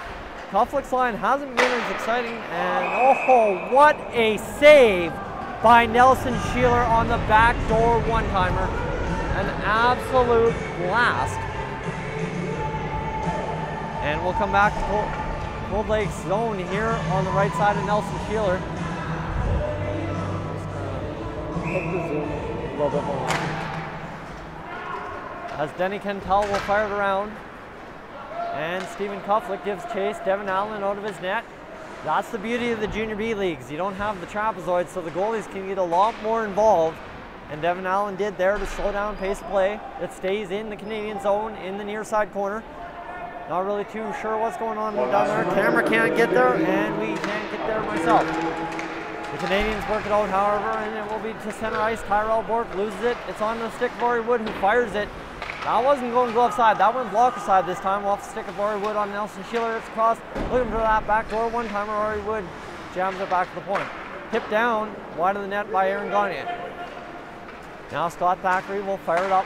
Thackeray off the stick of Henderson. There's a little bit of a juggled line out there, I believe. Now Shane Whitney on that line with Thackeray and Henderson. Henderson will find himself, go for a little bit of a skate, and across to Shane Whitney. Even though he fell down, the Cold Lake Ice have drawn a penalty here. It's Scott Thackeray in the slot, jammed away. Shane Whitney at the side of the net. Again, desperation save, but Devin Allen gets the job done. Tyson, you've been following the Cold Lake Ice all season long. Who do you think needs to get going here in the second and the third, especially on this power play opportunity for them to get something energized? A goal on the power play, it's as simple as that. If they score on the power play, this series could turn completely around. 3-1 series could become 3-2, 3-3 very quick if the Cold Lake Ice power play gets involved. The Cold Lake Ice still scoreless on the power play. They did have one marker but it was called off due to an early whistle. So the Cold Lake Ice, and I was talking in the dressing room yesterday afternoon, is, man, if we could buy one on the power play, I think everything would just skyrocket. And you hear that from one guy in passing, it's whatever. You hear that from 6 or 7 guys in the room at one time, you know they really want one. And they've got about 1:29 to work on the Jared Mallow penalty. And it's Denny Cantel setting up behind his own net. Donovan Bebo will go up and take it for a skate. It's the Bebo, Feehan, and Buckter line, which has tonight become the Thackeray line last night. Here's Denny Cantel to Austin Power. Power will fire a shot. It's off the skate of Nick Clausen. We've got 1:52 to go in this second period. Power across, Copper from the point. Denny Cantel can't keep it down. Evan Feehan was looking for the tip, but had to duck out of the way instead. Feehan into the corner. He's got Buckter there to support him, and Bebo right in front of the net. It's up to Austin Power, who goes back down, chips it right alongside that near side half wall. Puck played, and the Canadiens are able to get it out. It's not into the bench. I thought it went into the Cold Lake Ice bench. Instead, it's a chance for Dyson Roy, who gets spun off the puck by Denny Cantel, just in passing more or less, comes skating through his neighborhood. Denny Cantel will fire it up, misses the stick of Austin Power, and you think if the Canadiens get some zone time here, they'll be able to kill off this penalty once again. 20 seconds to go, but Denny Cantel fires it up. Here's Stephen Kuflick. He's out there with Jonah Henderson and Scott Thackeray, so maybe just a little bit of breather when Shane Whitney was out there with Thackeray and Henderson a minute ago. Keegan Pashnuk and Denny Cantel out there. We've got 5 seconds in the penalty, but 50 seconds to go in this second period. Denny Cantel will flip it down the ice, and Cole McIsaac gives chase against Stephen Kuflick. Kuflick loses the battle to the much bigger McIsaac and much more physically intimidating McIsaac out there on the ice. It's down, and we will have an icing. So the Cold Lake Ice, with 31 seconds to go, will get a chance to take a draw to the left of Devin Allen. It's as simple as this for the Cold Lake Ice. Just need to put one in the net sometime before the 10-minute mark of that third period, and you give yourself a chance once again to win another one at the Plants and Richard Arena. St. Paul, they've played tight defense all night. I mean, allowing 29 shots, but it's been a sporadic 29 shots at that. Aaron Gagne gets taken out by Noah Cook, and it's up the ice to Jean-Guy Boisvert, who finds Shane Whitney in stride. It bounces off his stick, but he's still got it down the ice. Jean-Guy Boisvert sets it up, throws it on net. Another shot from a weird angle for the Cold Lake Ice, but almost pans out off the stick of Allen, that time from the point shot from Noah Cook. And the second period will wrap up a 1-0 score for the St. Paul Canadiens after 2 periods of play. Brendan, I'll let you carry through the intermission report. I'll unplug my mic here and get to my other duties. And I'm sure you'll have assistant coach Travis Rollhauser join you once again of the St. Paul Canadiens. He's our guest tonight here in St. Paul.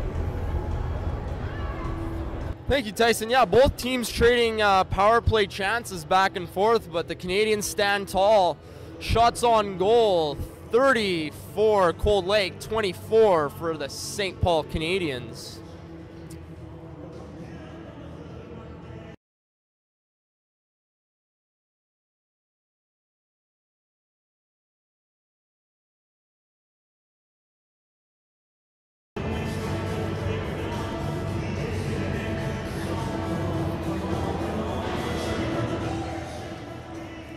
We're back here for the St. Paul Canadiens second intermission. We will step away from time to time, but we'll try to give you some stats and some interviews with coaching staff as the season and playoffs continue here.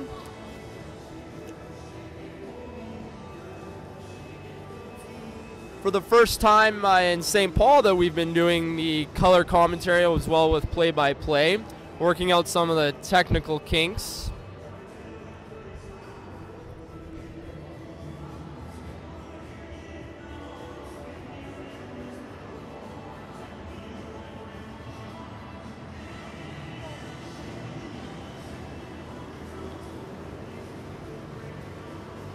Again, the score is 1-0 St. Paul. Shots on goal favoring the Cold Lake Ice, 30-24. Canadiens goal scored again by Nick Clausen. Assists were to Tanner Carr and Nick Tucker.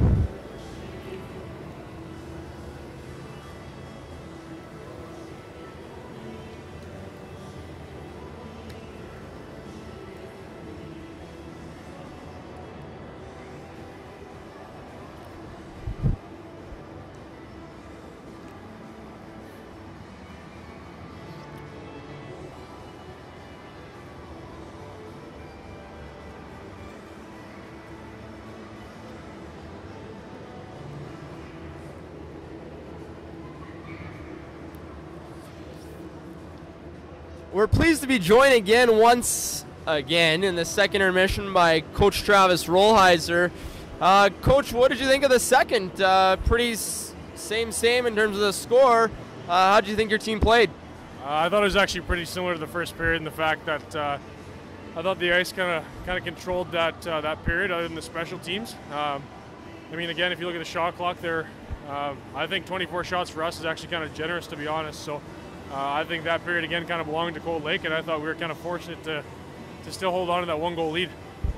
Definitely puck possession favored the Cold Lake Ice. There were times where they were able to chew valuable time off the clock and have quality chances to score, but your goaltender tonight and the entire defensive core has been playing really strong. We got a little comment on the goaltending and back end?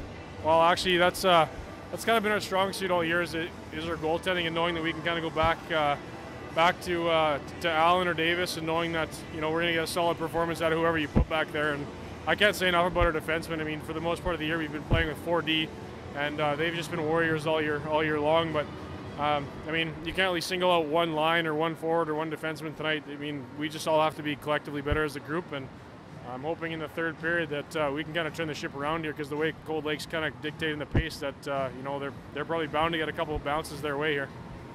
So earlier, Tyson and I were commenting on your only goal of the game. Your fourth line, made up of a couple defensemen. How do you feel about their contributions to the game so far? Well, you know what? That just kind of sums up our night so far. I mean, we have two defensemen out there, one other defenseman playing forward, an affiliate defenseman, and one really prototypical fourth line player centering that line. And they just get kind of a lucky bounce after a hard working shift, and they get rewarded with a goal. But it just kind of seems like everyone else is trying to make the pretty play and not just keep things simple. And those guys, they know their skill set, and all they do is go out there and work hard, crash and bang, and they get rewarded. So maybe your other three lines need to take a page out of their book. So moving into the third, what do you guys need to do to contain Cold Lake's offense, continue to throw a 0 on the board, and hopefully close this series out? Well, I think it starts with their defensive presence. I mean, especially in the back check. And in our own end, we've been soft on the walls tonight, I thought, so far. Lots of stick checks, so if we can get on the body again, much like we did last night in Cold Lake, we thought we were pretty effective in that. And just simply getting pucks deep and getting pucks on net. It's not often that we get outshot, I guess it's not often we give up 30 shots in 2 periods. So we need to just kind of clean up our own end, and then the rest will hopefully take care of itself. It seems always in a close game, 1-goal game, 2-goal game, that power plays, penalty kill, your special teams are going to make the difference.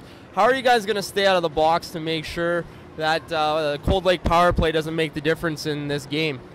Well, we got it. Like I said, we have to play physical. We can't get away from that, because I don't think we've been physical enough tonight. But we need to stay physical, but at the same time stay clean, and stay out of the box. I mean, if we're playing special teams all the times, then we're limiting our lineup, and our top players are logging more ice time, getting more tired. So we need to stay out of the box. That way we can get everyone some equal shifts and save our legs for hopefully later in the period.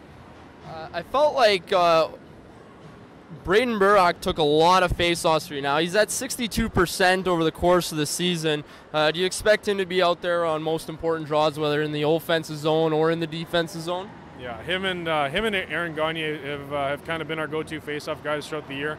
I mean, obviously we have a whole lot more, and actually there's some action going on the ice right now. If you want to take a look, our Zamboni driver had to make a nice little maneuver around a ball that one of our fans had to throw on the ice, so that's something new. Going back to your question, yeah, Burek's definitely going to be a guy that we turn to. Him and Gagne, like I said, have been our centermen that we turn to in those circumstances all year. But You know, in terms of face-offs, it's not just the centerman's job. Our wingers have to help out and tie up their guys, and our defensemen, you know, they have to do their job too. So we don't just put the weight on the centerman in terms of their face-off percentage. You know, they have to work as a 5-man unit. Felt like in the first period, Jared Malo was all over the ice. You rely on him, and in the second, Asta Savage played a big role. He was all over the puck and making hits and making great plays. Maybe just a couple comments on those two guys on your back end. Well, like I kind of stated before, all of our defensemen have been absolute warriors all season long, and they logged big minutes. I know it's been a tough couple games for Jared Malo. He actually he just got back from a trip to Mexico, and the poor guy still has peeling skin everywhere, and he's out here logging, you know, about 25 minutes a night. I don't feel sorry for him at all, just coming back from Mexico. Tough guy. You know, the weather's probably a little bit nicer down there, but at the same time, you can't compare anything else to playoff hockey, so I'm sure he's happy to be back too. Last couple questions here, Coach. Who are you concerned about for Cold Lake? They are going to make a push. You know it's going to come. Who do you need to control out there, and what's the game plan for the third? Well, you know what? We're not going to try to focus on one or two guys. I mean, you know, if they put up 30 shots through 2 periods so far, they have you know 3 or 4 lines that are rolling. It can be dangerous at any time, and you know, just like they might be keying on a line or two of us, our fourth line was the one that actually got us on the board. So, you know, at this point, like I said, credit to Cold Lake. All 4 of their lines have been rolling, and they've been kind of dictating the play so far. And I think we're fortunate enough that we're still up 1-0. Your goal being scored by your fourth line. Looking into the third here, who do you need to see more from up front for you guys? Who are you looking to see to carry the play and carry this one home? Well, we need all 4 of our lines to be rolling. Like I said, if we get caught on special teams for all period, then we kind of limit ourselves. And you know, maybe our so-called main guys or go-to guys log a lot of minutes, which, you know, it's kind of a catch-22 because sure they're out there, but they're getting a lot more tired. So if we can stay out of the box, then we can get all 4 of our lines rolling. Guys are fresh when they hit the ice, and then hopefully we can take advantage that way. Awesome, Coach. Well, thank you very much for your time, Coach Travis Rollheiser, here with you. And we're at the Battle of the Lakeland here on Dolynny TV. It's 1-0 St. Paul Canadiens.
little bit later into the start of how things get going in the third period, but we're back here at the Clancy Richard Arena in St. Paul.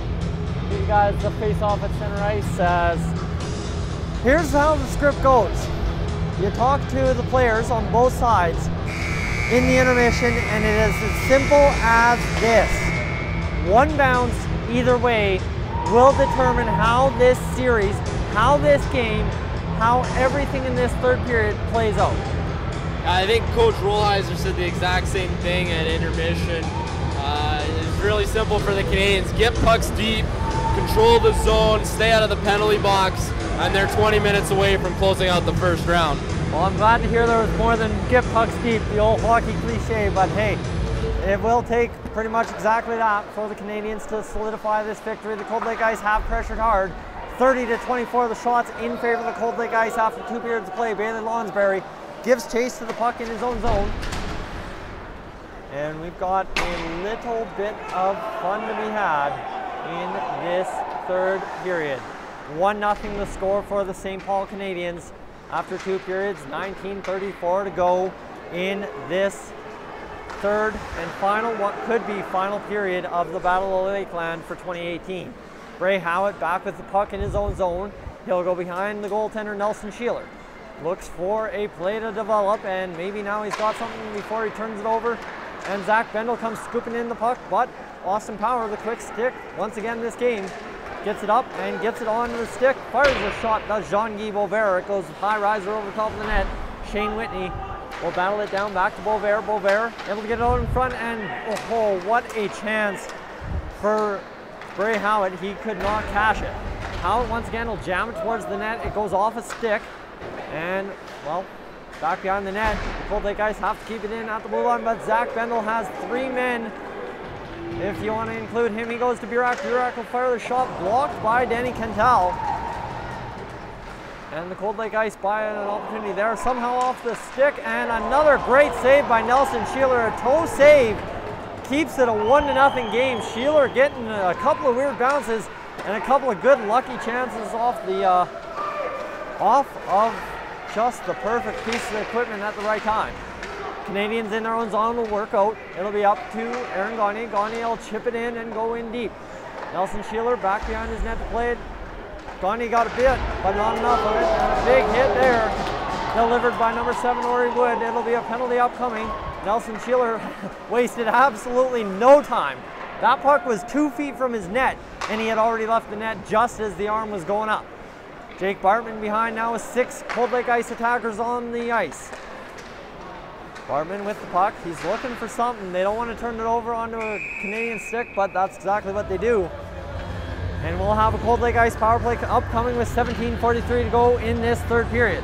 Well, up until that penalty, I think that would have been the start that the Canadiens were looking for. I'm sure Coach Young would have been really impressed, controlling the play, getting quality opportunities. But as suggested, they're in the box for 2 minutes. We'll see what happens on this Cold Lake power play.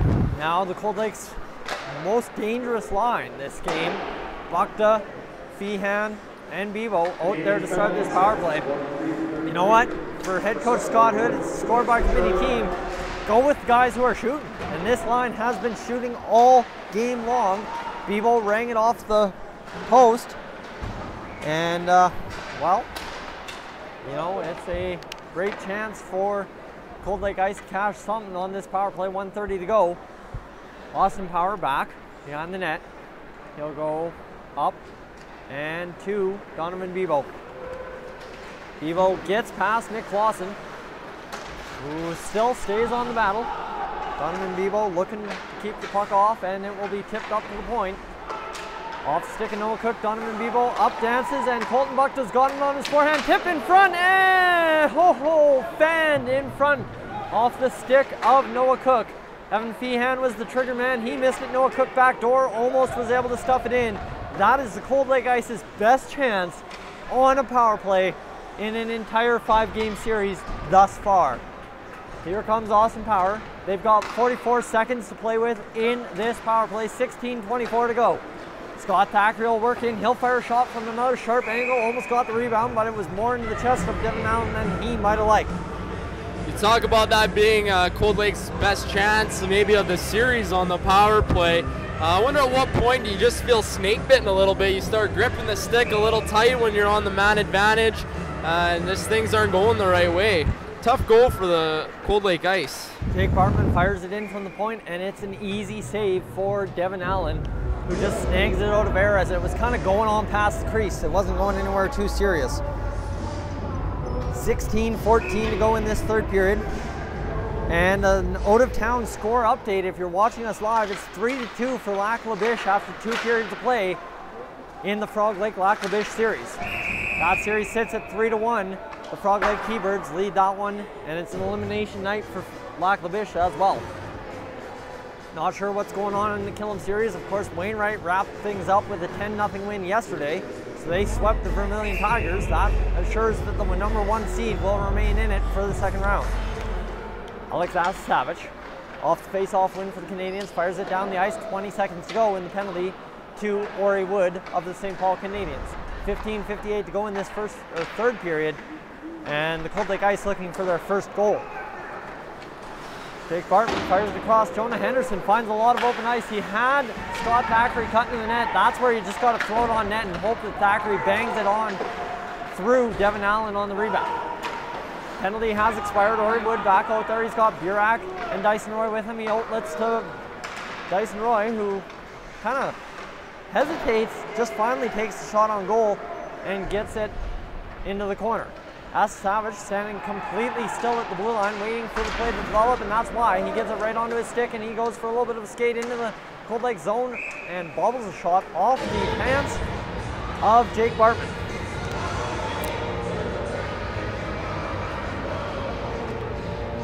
So your shots update, 32-27 in favor of the Cold Lake Ice. They have ladled the shots on in Game 5 and still no avail solving the hot goaltender, Devin Allen. You just feel, Tyson, at any moment here, one little break is going to make a difference. And this is definitely not going to be it, as Bailey Lonsberry able to poke that off Shane Whitney's stick. Like you said, one bounce, one stick in the wrong lane, one something is going to change this game forever, whether it be a Cold Lake Ice tilt or it be a St. Paul Canadiens tilt. Who knows which way it's going? That's the best part about hockey. You don't know until it happens. 14:47 to go. The building kind of not really into it. Like, I wouldn't say either side's in, because either side knows, like, you get that bounce, it could go. I think everybody's on pins and needles right now, hoping in St. Paul that they're going to close this out. And a shot on net, and what a chance for Bray Howard again, right in front of the net. Falls down as he's shooting that puck and can't. Jamming in on Devin Allen, shot in from outside of the zone. Sean Green, Kyle Crawford out there. Cameron Potter as well. Sean Green seeing time with the boys that aren't the defensemen on that fourth line. So obviously Carr and Tucker, a little bit less time in this third period as things tighten up down the reach. 14:12 to go in this third period. 9-9-2. And the Cold Lake Ice will work it out. Just had to check the 50-50s, you know how it goes. Aaron Gagne back in his own zone trying to recover the puck. Shane Whitney mashed off the puck. Incidental contact between him and Clausen, I would call it, as the ref calls it the exact same. Aaron Gagne up to Ori Wood. Ori Wood with a burst of speed. He'll fire a low rosin shot off, not even off Nelson Schiller, it just went wide. And it's now into that near side corner that we can't really see too well. Down the ice now, Devin Allen. Schiller was very, very active playing things early in this game. All of a sudden, it's been Devin Allen making the difference behind his own net. Puck played there by Austin Power. Power will chip it across, and Noah Cook has to go chasing after it. Cook's going to carry it against Alex Savage. Savage doesn't lay into him that time. Chooses to just let him play it, and here's a shot for Brendan Brockhoff in front of the net. The Cold Lake Ice scramble away. Brockhoff punches Savage, and now McIsaac's going to take exception. And here we go. We've got a little bit of the heat coming back in this one that we saw in games 1 and 2. We had 2 fights, one in game 1, one in game 2, and that's the kind of stuff that initiated it, as really Brandon Brockhoff took exception to Alex Savage doing his job in front of the net, and then all of a sudden Cole McIsaac comes over to defend his defense partner. And with 13 minutes to go, the ante just turned up a few notches. You know Cold Lake wasn't going to go down easy, and they wanted to, like you say, amp it up a little bit. Starts with physicalness. You know, if Cold Lake wants to get back in the game, that's where it's going to have to start for them. So here you go. Here's the face-off to the right of Devin Allen, Colton Buckta. That line, I don't even need to mention it 100 million times tonight, out there for the Cold Lake Ice to try and get that first goal and tie it up. Denny Cantel keeps it into Donovan Bevo. Dyson Roy up, and he'll go across to Braden Burak. So it's very much so top line versus top line right now. Bailey Lonsberry back in his own zone, just content to hold on to the puck for a few seconds before outletting to Dyson Roy alongside the far wall. Puck goes around Jake Bartman. Bartman looks for it, and he'll find Colton Buckta. Here's Colton Buckta on with Donovan Bevo, back to Buckta, Buckta in on net, scores! There you go. We are even in the Battle of Lakeland Game 5. You said they weren't going down without a fight, and I know as a St. Paul diehard yourself, it's tough to see, but we've got exactly what this series has been all about. Tight scoring, good goaltending, and a little bit of heat. Well, here we go, 1-1, just about halfway through the third. What more can you ask for an elimination Game 5? Now, here we go. You want a backstory. Last year, in this building, elimination game against Wainwright, the St. Paul Canadiens got swept in Game 4, but same thing as we may see here, they did not go down without a fight, took it to overtime, and a heck of an overtime it was. It took to triple overtime that game to decide the series in 4. You don't often hear that, but what a heck game it was. Nick Tucker and Cole Greenwood exchanging a little bit of pleasantries in the neutral zone, and the St. Paul Canadiens look to ready an attack. It's Kyle Crawford centering the line of the defenseman, fourth line. And they'll call an offside. Thank goodness we get a whistle. I need a breather because I got the vibrations going through. We're in for a good finish here in St. Paul. You're reminiscing about Game 4 of the playoffs last year for St. Paul's. I was in the barn that night, and the Clancy was rocking. Like you said, triple overtime. One of the better Junior B games in recent memory. And if you want to watch the play-by-play of that call, somehow I decided to go on my phone, get a little bit of video, a little bit of the only play-by-play I got to do last year, and glad I got to do it because it was an absolute blast. Here we go, Cold Lake into the zone. No shock, who scored the goal? Colton Buckta scores the goal. And it's Denny Cantel picking up the secondary assist. Donovan Bevo the primary, and the Cold Lake Ice have evened it 1-1 apiece, 11:32 to go. You know, that first goal by Cold Lake was caused a neutral zone miscue, led to a 2-on-1, and they didn't miss it. Exactly what we predicted was going to happen. Nicholas Clausen ready for this puck to go up ice. The St. Paul Canadiens really need to get an attack going. They've kind of sat, you mentioned they had a good start to the period, but it sat back for a couple of minutes and it cost them. Puck in front, and nobody can jam it home. Everybody lost sight of it, and it just wobbled away off a stick, kind of nonchalantly. Now, on the far side wall, Austin Power takes Tyrell Bork to task, and Bork and Power continue to battle now. Aaron Gagne picks it up, the 7-8-9 line out there. 7-8-9 line seeing about as much ice time this period as the Dyson Roy and Burak and Bendel line. This one flipped up and out of play. Some lucky kid just got a puck, and I mean, it is an absolute battle for that puck. You'd swear the WWE is coming down on that puck battle outside of the ring. Hey, you got to keep it a little bit light when you got a tense moment going on. Whew. 36-28, the shots in favor of the Cold Lake Ice. 1-1 the score, 10:47 to go in this third period. You wanted it. You wanted Game 5 elimination. You got that exact hockey. The back's to the wall for the Cold Lake Ice. They get it done in the third period to tie it up. Dyson Roy in on the puck.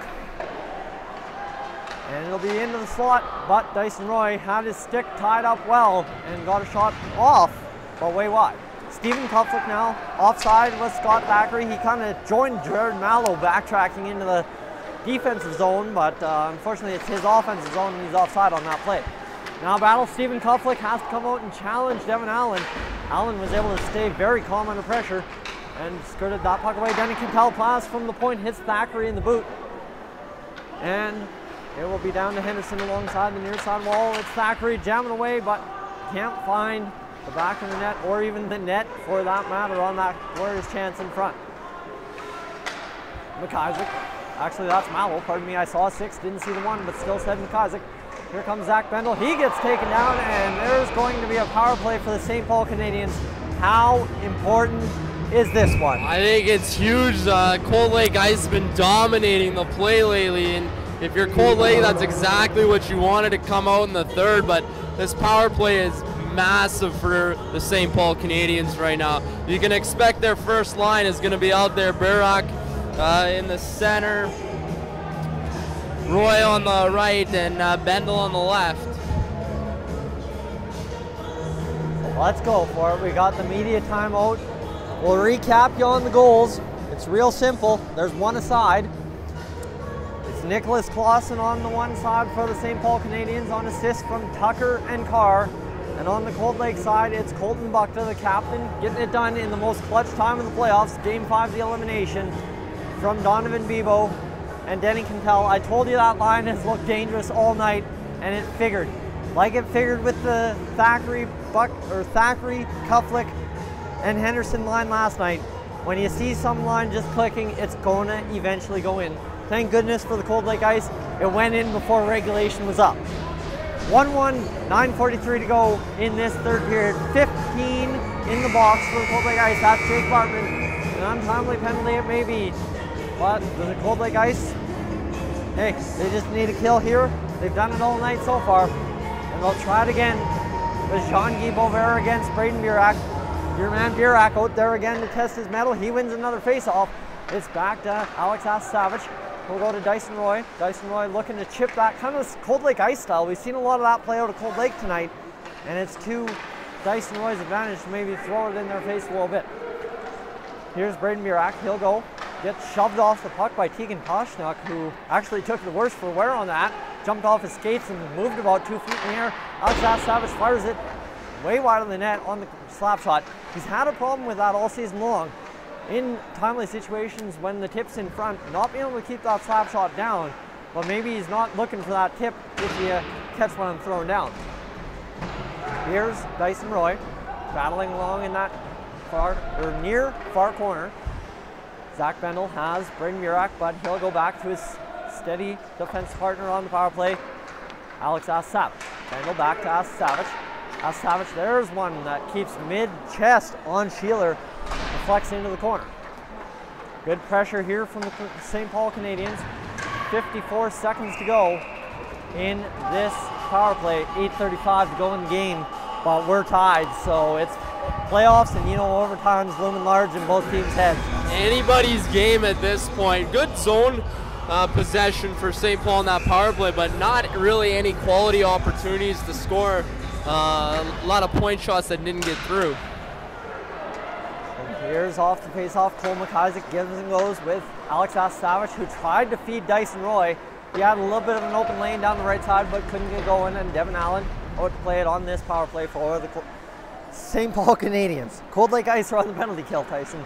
Calm down, relax, reset. Alex Savage through the neutral zone. Savage will try and find somebody. Nobody. He goes into the near side corner, and it's Braden Burak finally taking over the puck for the Canadiens. Now comes Bendel. Bendel back to Savage. You got 3 other guys on the ice, but these 2 are doing most of the damage on the power play. That's no problem for head coach Joe Young. Easy broken up by Noah Cook, who has now earned himself some penalty kill time in an all crucial Game 5. You got the affiliate on the ice. Big kill there for Cold Lake. And with 7:39 to go, we have an icing against the St. Paul Canadiens. Maybe they would have wished there was a couple more seconds on that power play and let that Cold Lake Ice defender come out when they were already in the offensive zone. That way he couldn't burn you on the other way, but the icing nonetheless negates that. So here's Jean-Guy Boisvert with the big defenseman forward, whatever you want to call him at this point, Gray Howitt. He's been effective this game too, just not able to capitalize chances like so many other players have in this Battle of Lakeland Game 5. This puck going up to Noah Cook. Noah Cook's now caught up the ice, but his teammates bailing out. Shane Whitney looking to get free, but Tyrell Bork able to keep that one from going any further. NEAJBHL battling there. Ray Howard giving chase, and Austin Power and Noah Cook are back. This one pops over top of Noah Cook's stick. Tyrell Bork in on net. Stopped again by the toe of Nelson Schiller off the bar. Sidebar, that is, not the crossbar. That one didn't even come close to threatening.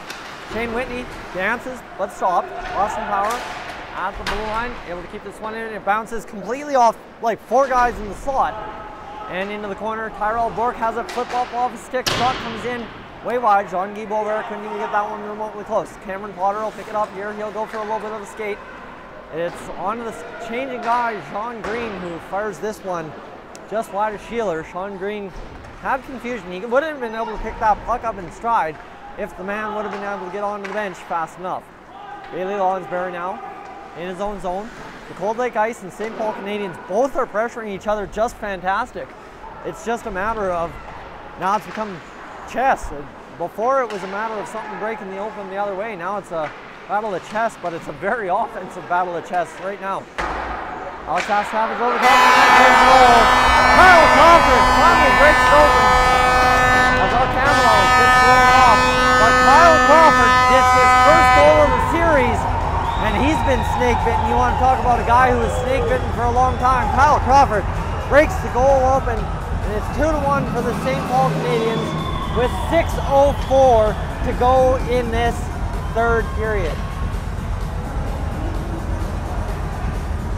Tyson, I think we got the goal on camera, but the excitement of the moment kind of got to it. The camera flipped on us there.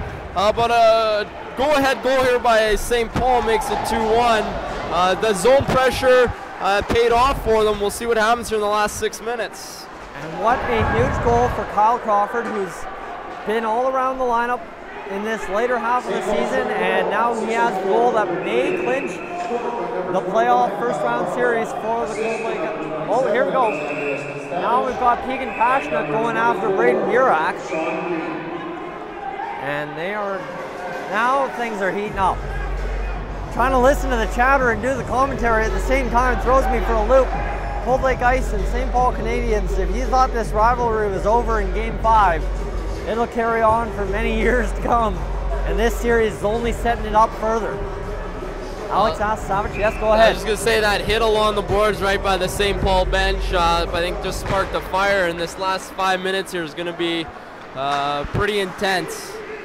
You know, Cold Lake's the least penalized team in the league. They a couple of weird things about Cold Lake. They have the worst power play in the league, but they also take the fewest penalties.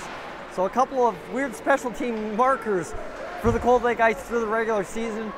But it's the playoffs. You never go down without a fight. I don't think we're going to see any brawling action, but the Cold Lake Ice will definitely try to enforce a physical will if they find themselves too far out. But it's a 1-goal lead for the St. Paul Canadiens with 5:11 to go. Things are definitely not settled yet. No, I agree, Tyson. Puck got deep, shot on goal, rebound, right out to the middle of the ice, and St. Paul was able to bury it. Kyle Crawford with that tally that now has it at a 2-1 game. Like, where do you guys post it on? YouTube, Dolynny TV. Oh, really? Yeah. See how much followers you got?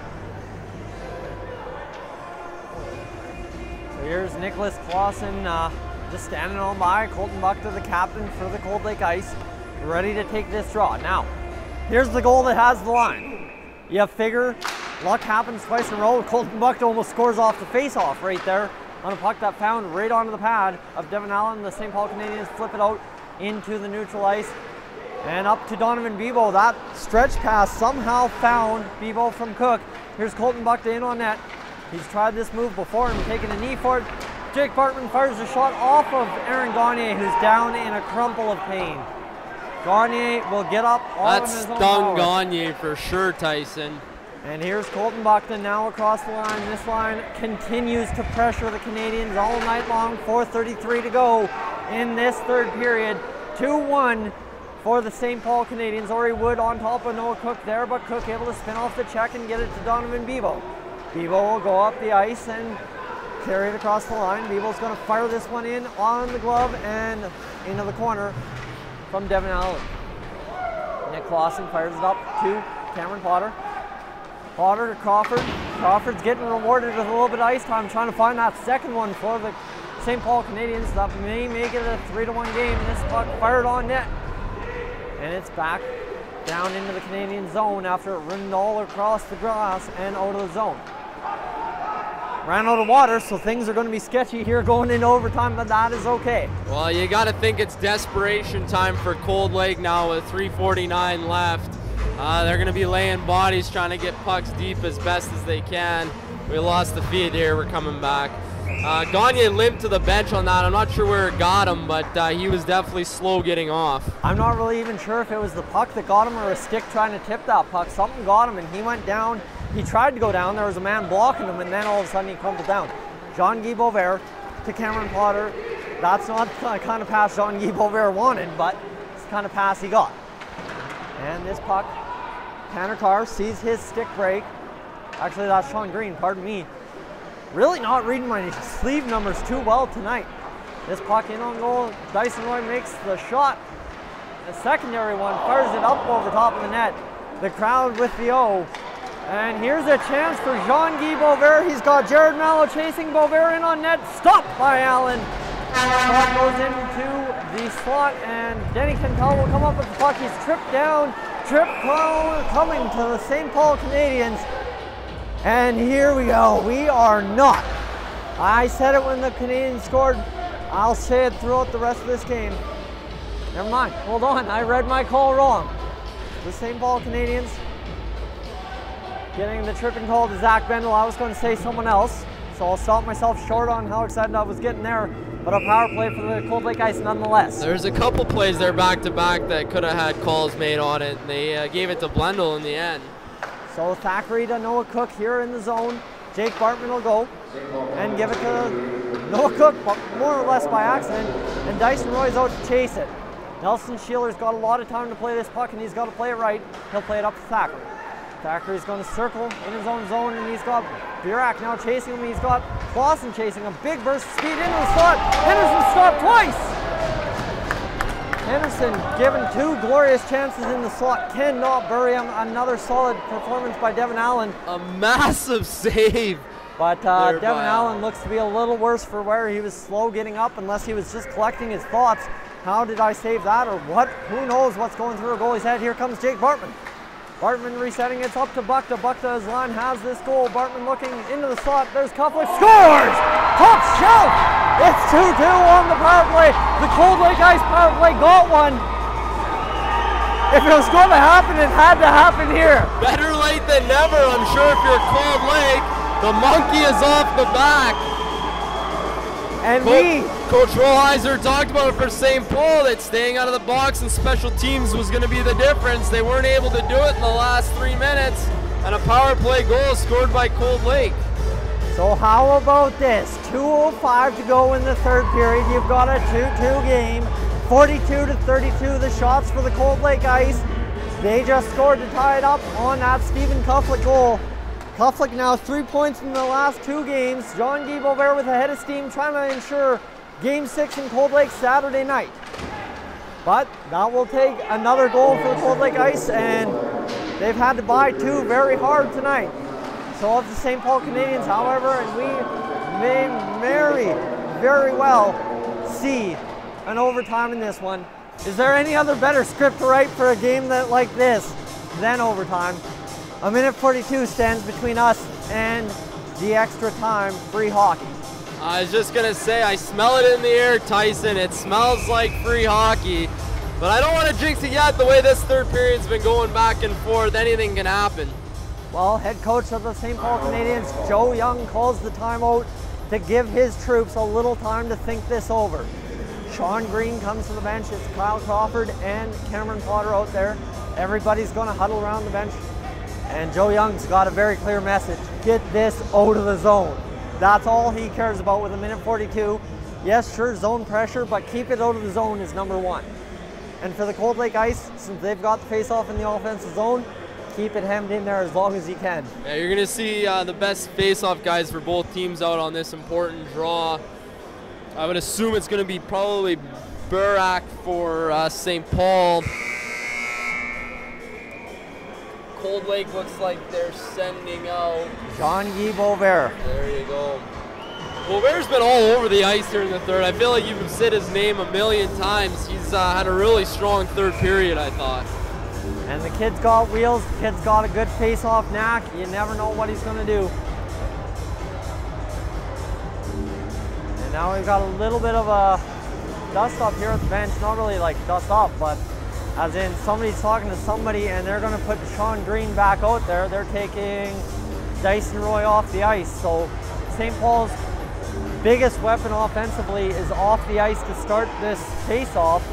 Now they're going to keep him on in relief of Braden Burak. Okay, so a little bit of lots of line change here. And Alex Savage will fire it around to Zach Bendel, who fires it down the ice to Braden Burak. We got 2-2 game with 1:30 to go in this third period. The nerves have set in across the entire building. You could drop a pin in here and hear it thud. 1:18 to go. The odd clap in the air, but things mostly just on, like you said earlier, pins and needles. Here's the puck played out by the Cold Lake Ice. The St. Paul Canadiens keeping it hemmed in. They're doing a good job of working it around, not really getting the shots on goal though. Here's Burak, goes for a shot, but it's a work off there by the captain. Colton Buckta and Donovan Bebo will go for a skate, dance around, but he goes to one knee and unfortunately can't keep that puck in for the Cold Lake Ice. St. Paul Canadiens send it down the ice. And we'll have an icing call against the St. Paul Canadiens. Big face-off coming here in the offensive zone for Cold Lake. Who's on the ice to take it though? None other than Braden Burak, who will face, well, Bryce Schultheis. So an odd combination for the Cold Lake Ice. Bryce Schultheis, more of a third line, fourth line guy for the Cold Lake Ice, taking the face-off, and somehow Cold Lake Ice are able to scramble it and get it down low. Steven Koflik in there. He's got the puck. He'll play it back around behind the net to Schultheis. Schultheis gets boarded from behind by McIsaac. No call coming there, and as the Savage plays it in front of his own net, flips it up. Noah Cook knocks it down to the blue line, fires a shot, and they're going to rule the net off the board. Oh, that's an interesting one to stop play, but that should come inside the St. Paul Canadian zone.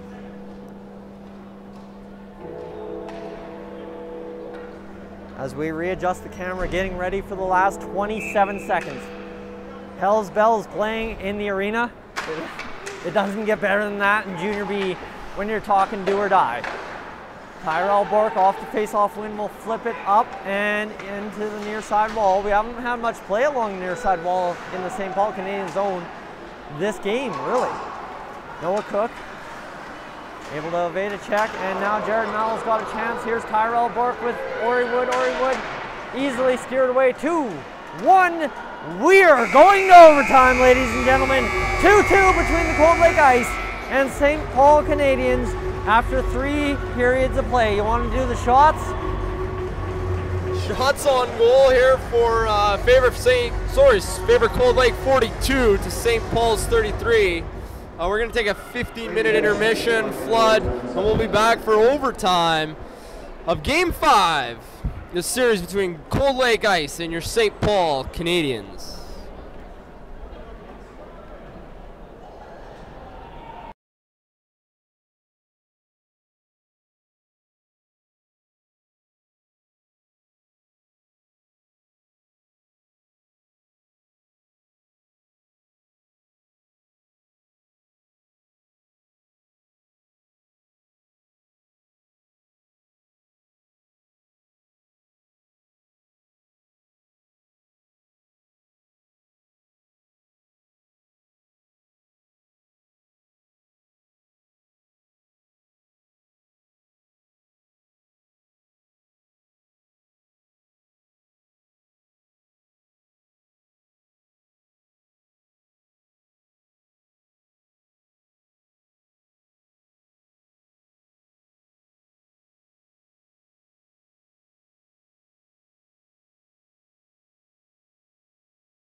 Back here with Coach Travis Rolheiser.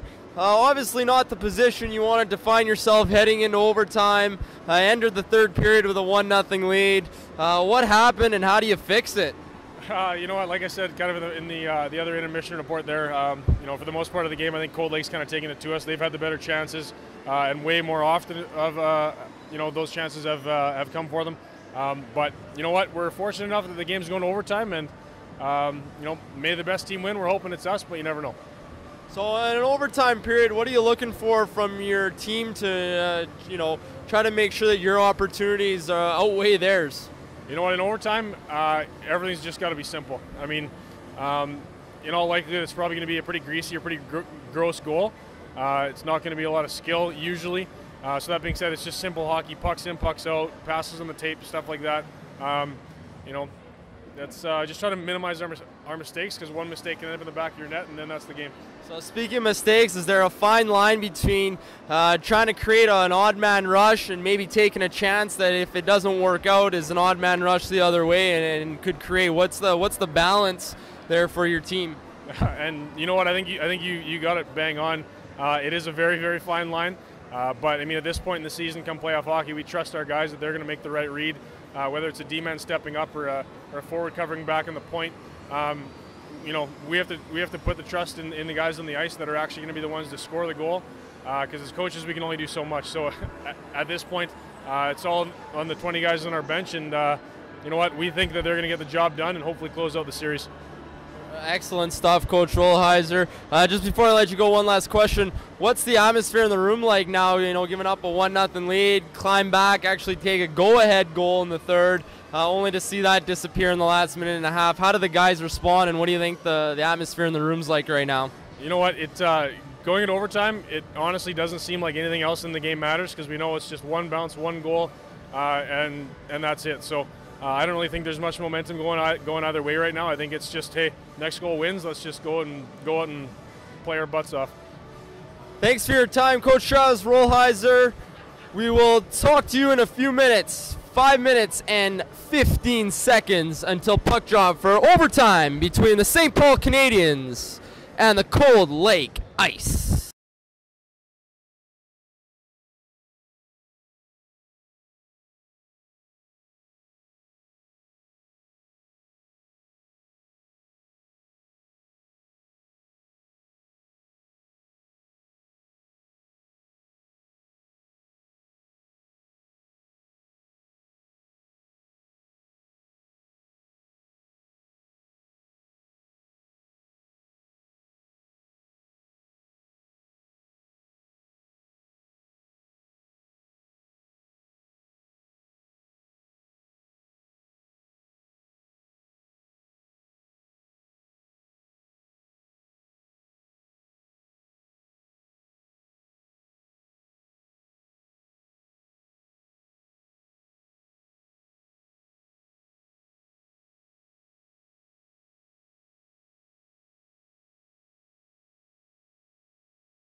Big breath in. We are back at the Clancy Richard Arena in St. Paul. Tyson Dolynny joining you on here. Dolynny TV. It's the Battle of Lakeland presented by Dolynny TV. Join alongside Brandon. We've got two very simple things we got to talk about before the boys hit the ice. First off, first time you and I are working together in our lives. First time we're working together on this broadcast. I was working by myself last night, and now we get this game. This game. I don't even have a question. This game. What a game to do it for. Happy to join you, and thank you for letting me tag along and do a little color for you tonight. Hopefully it's something we can continue, and we keep getting games like this. Maybe our crowd will be a lot better online as well too. No, you're right, Tyson. A great game played by both teams, back and forth chances, and here we find ourselves knotted up at 2 heading into overtime. So I gotta ask you, I didn't get to ask myself at all this series because talking to yourself, you sound like a crazy person, but I gotta ask somebody else.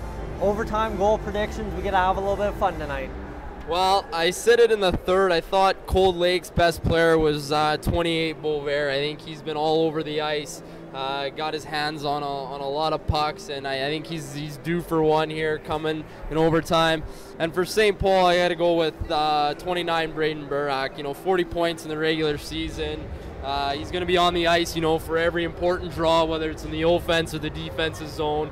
I like my chances with him. Who are you going with, Tyson? I had to pull out a couple of old stops. I'll go right back to St. Paul. You finished on St. Paul. I'll start with St. Paul. You got to go captain clutch for St. Paul, Dyson Roy. Sure. And for the Cold Lake Ice, it comes down to a guy that I know very well in the club. We'll wait this out.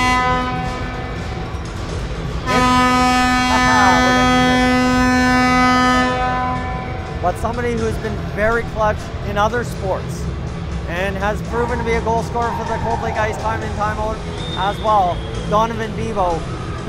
His line, I've talked about it a million times tonight. Him, Bukta, and of course Evan Feehan. I almost blanked out for a second, but I had to think about the number combination. Evan Feehan, they have been dangerous, but Bebo's been feeding Bukta. You got to think maybe similar to St. Paul's first goal. Bukta feeds one to Bebo, and it's a 3-2 game again. Well, you said Bebo's line's been dangerous all night, and in the season he almost had a point per game. That's a really good prediction. Well, the boys are fired up on both benches, both coaches clapping their hands as the players took the ice. Tyson, the call's all yours here for the overtime. Burak against Beauvert. Beauvert is able to scramble it, but Burak pretty much gets the win. Beauvert will chip it in, and of course your man Beauvert hot on the puck. He gets the shot, first shot of overtime on Devin Allen. Allen is the goaltender that lost the overtime to the Cold Lake Ice in Game 2. Beauvert gets, actually that's Shane Whitney getting robbed. Shot, scramble in front of the net, and it'll be back to the point. Austin Power able to keep it in. Shot from Denny Cantel, it'll be a weak one, but it'll find the back behind the net, and the St. Paul Canadiens pick it up. Now my man, Dyson Roy, for the St. Paul Canadiens will find it in the neutral zone, turned over to Austin Power. And we go down, back behind the Cold Lake Ice net for this, well, what is the opening minute over overtime. Ray Howard unable to tip it through. He'll get it up to Jonah Henderson. Now you got the Kuflick line out. They, well, have a goal in this one as well. So Kuflick and Beauvert's line have been effective in this one. As the camera goes blank for a second, pardon us, we have had difficulties with that all night. Jonah Henderson in the offensive end. Head juke, fires the puck on net, did Jake Bartman.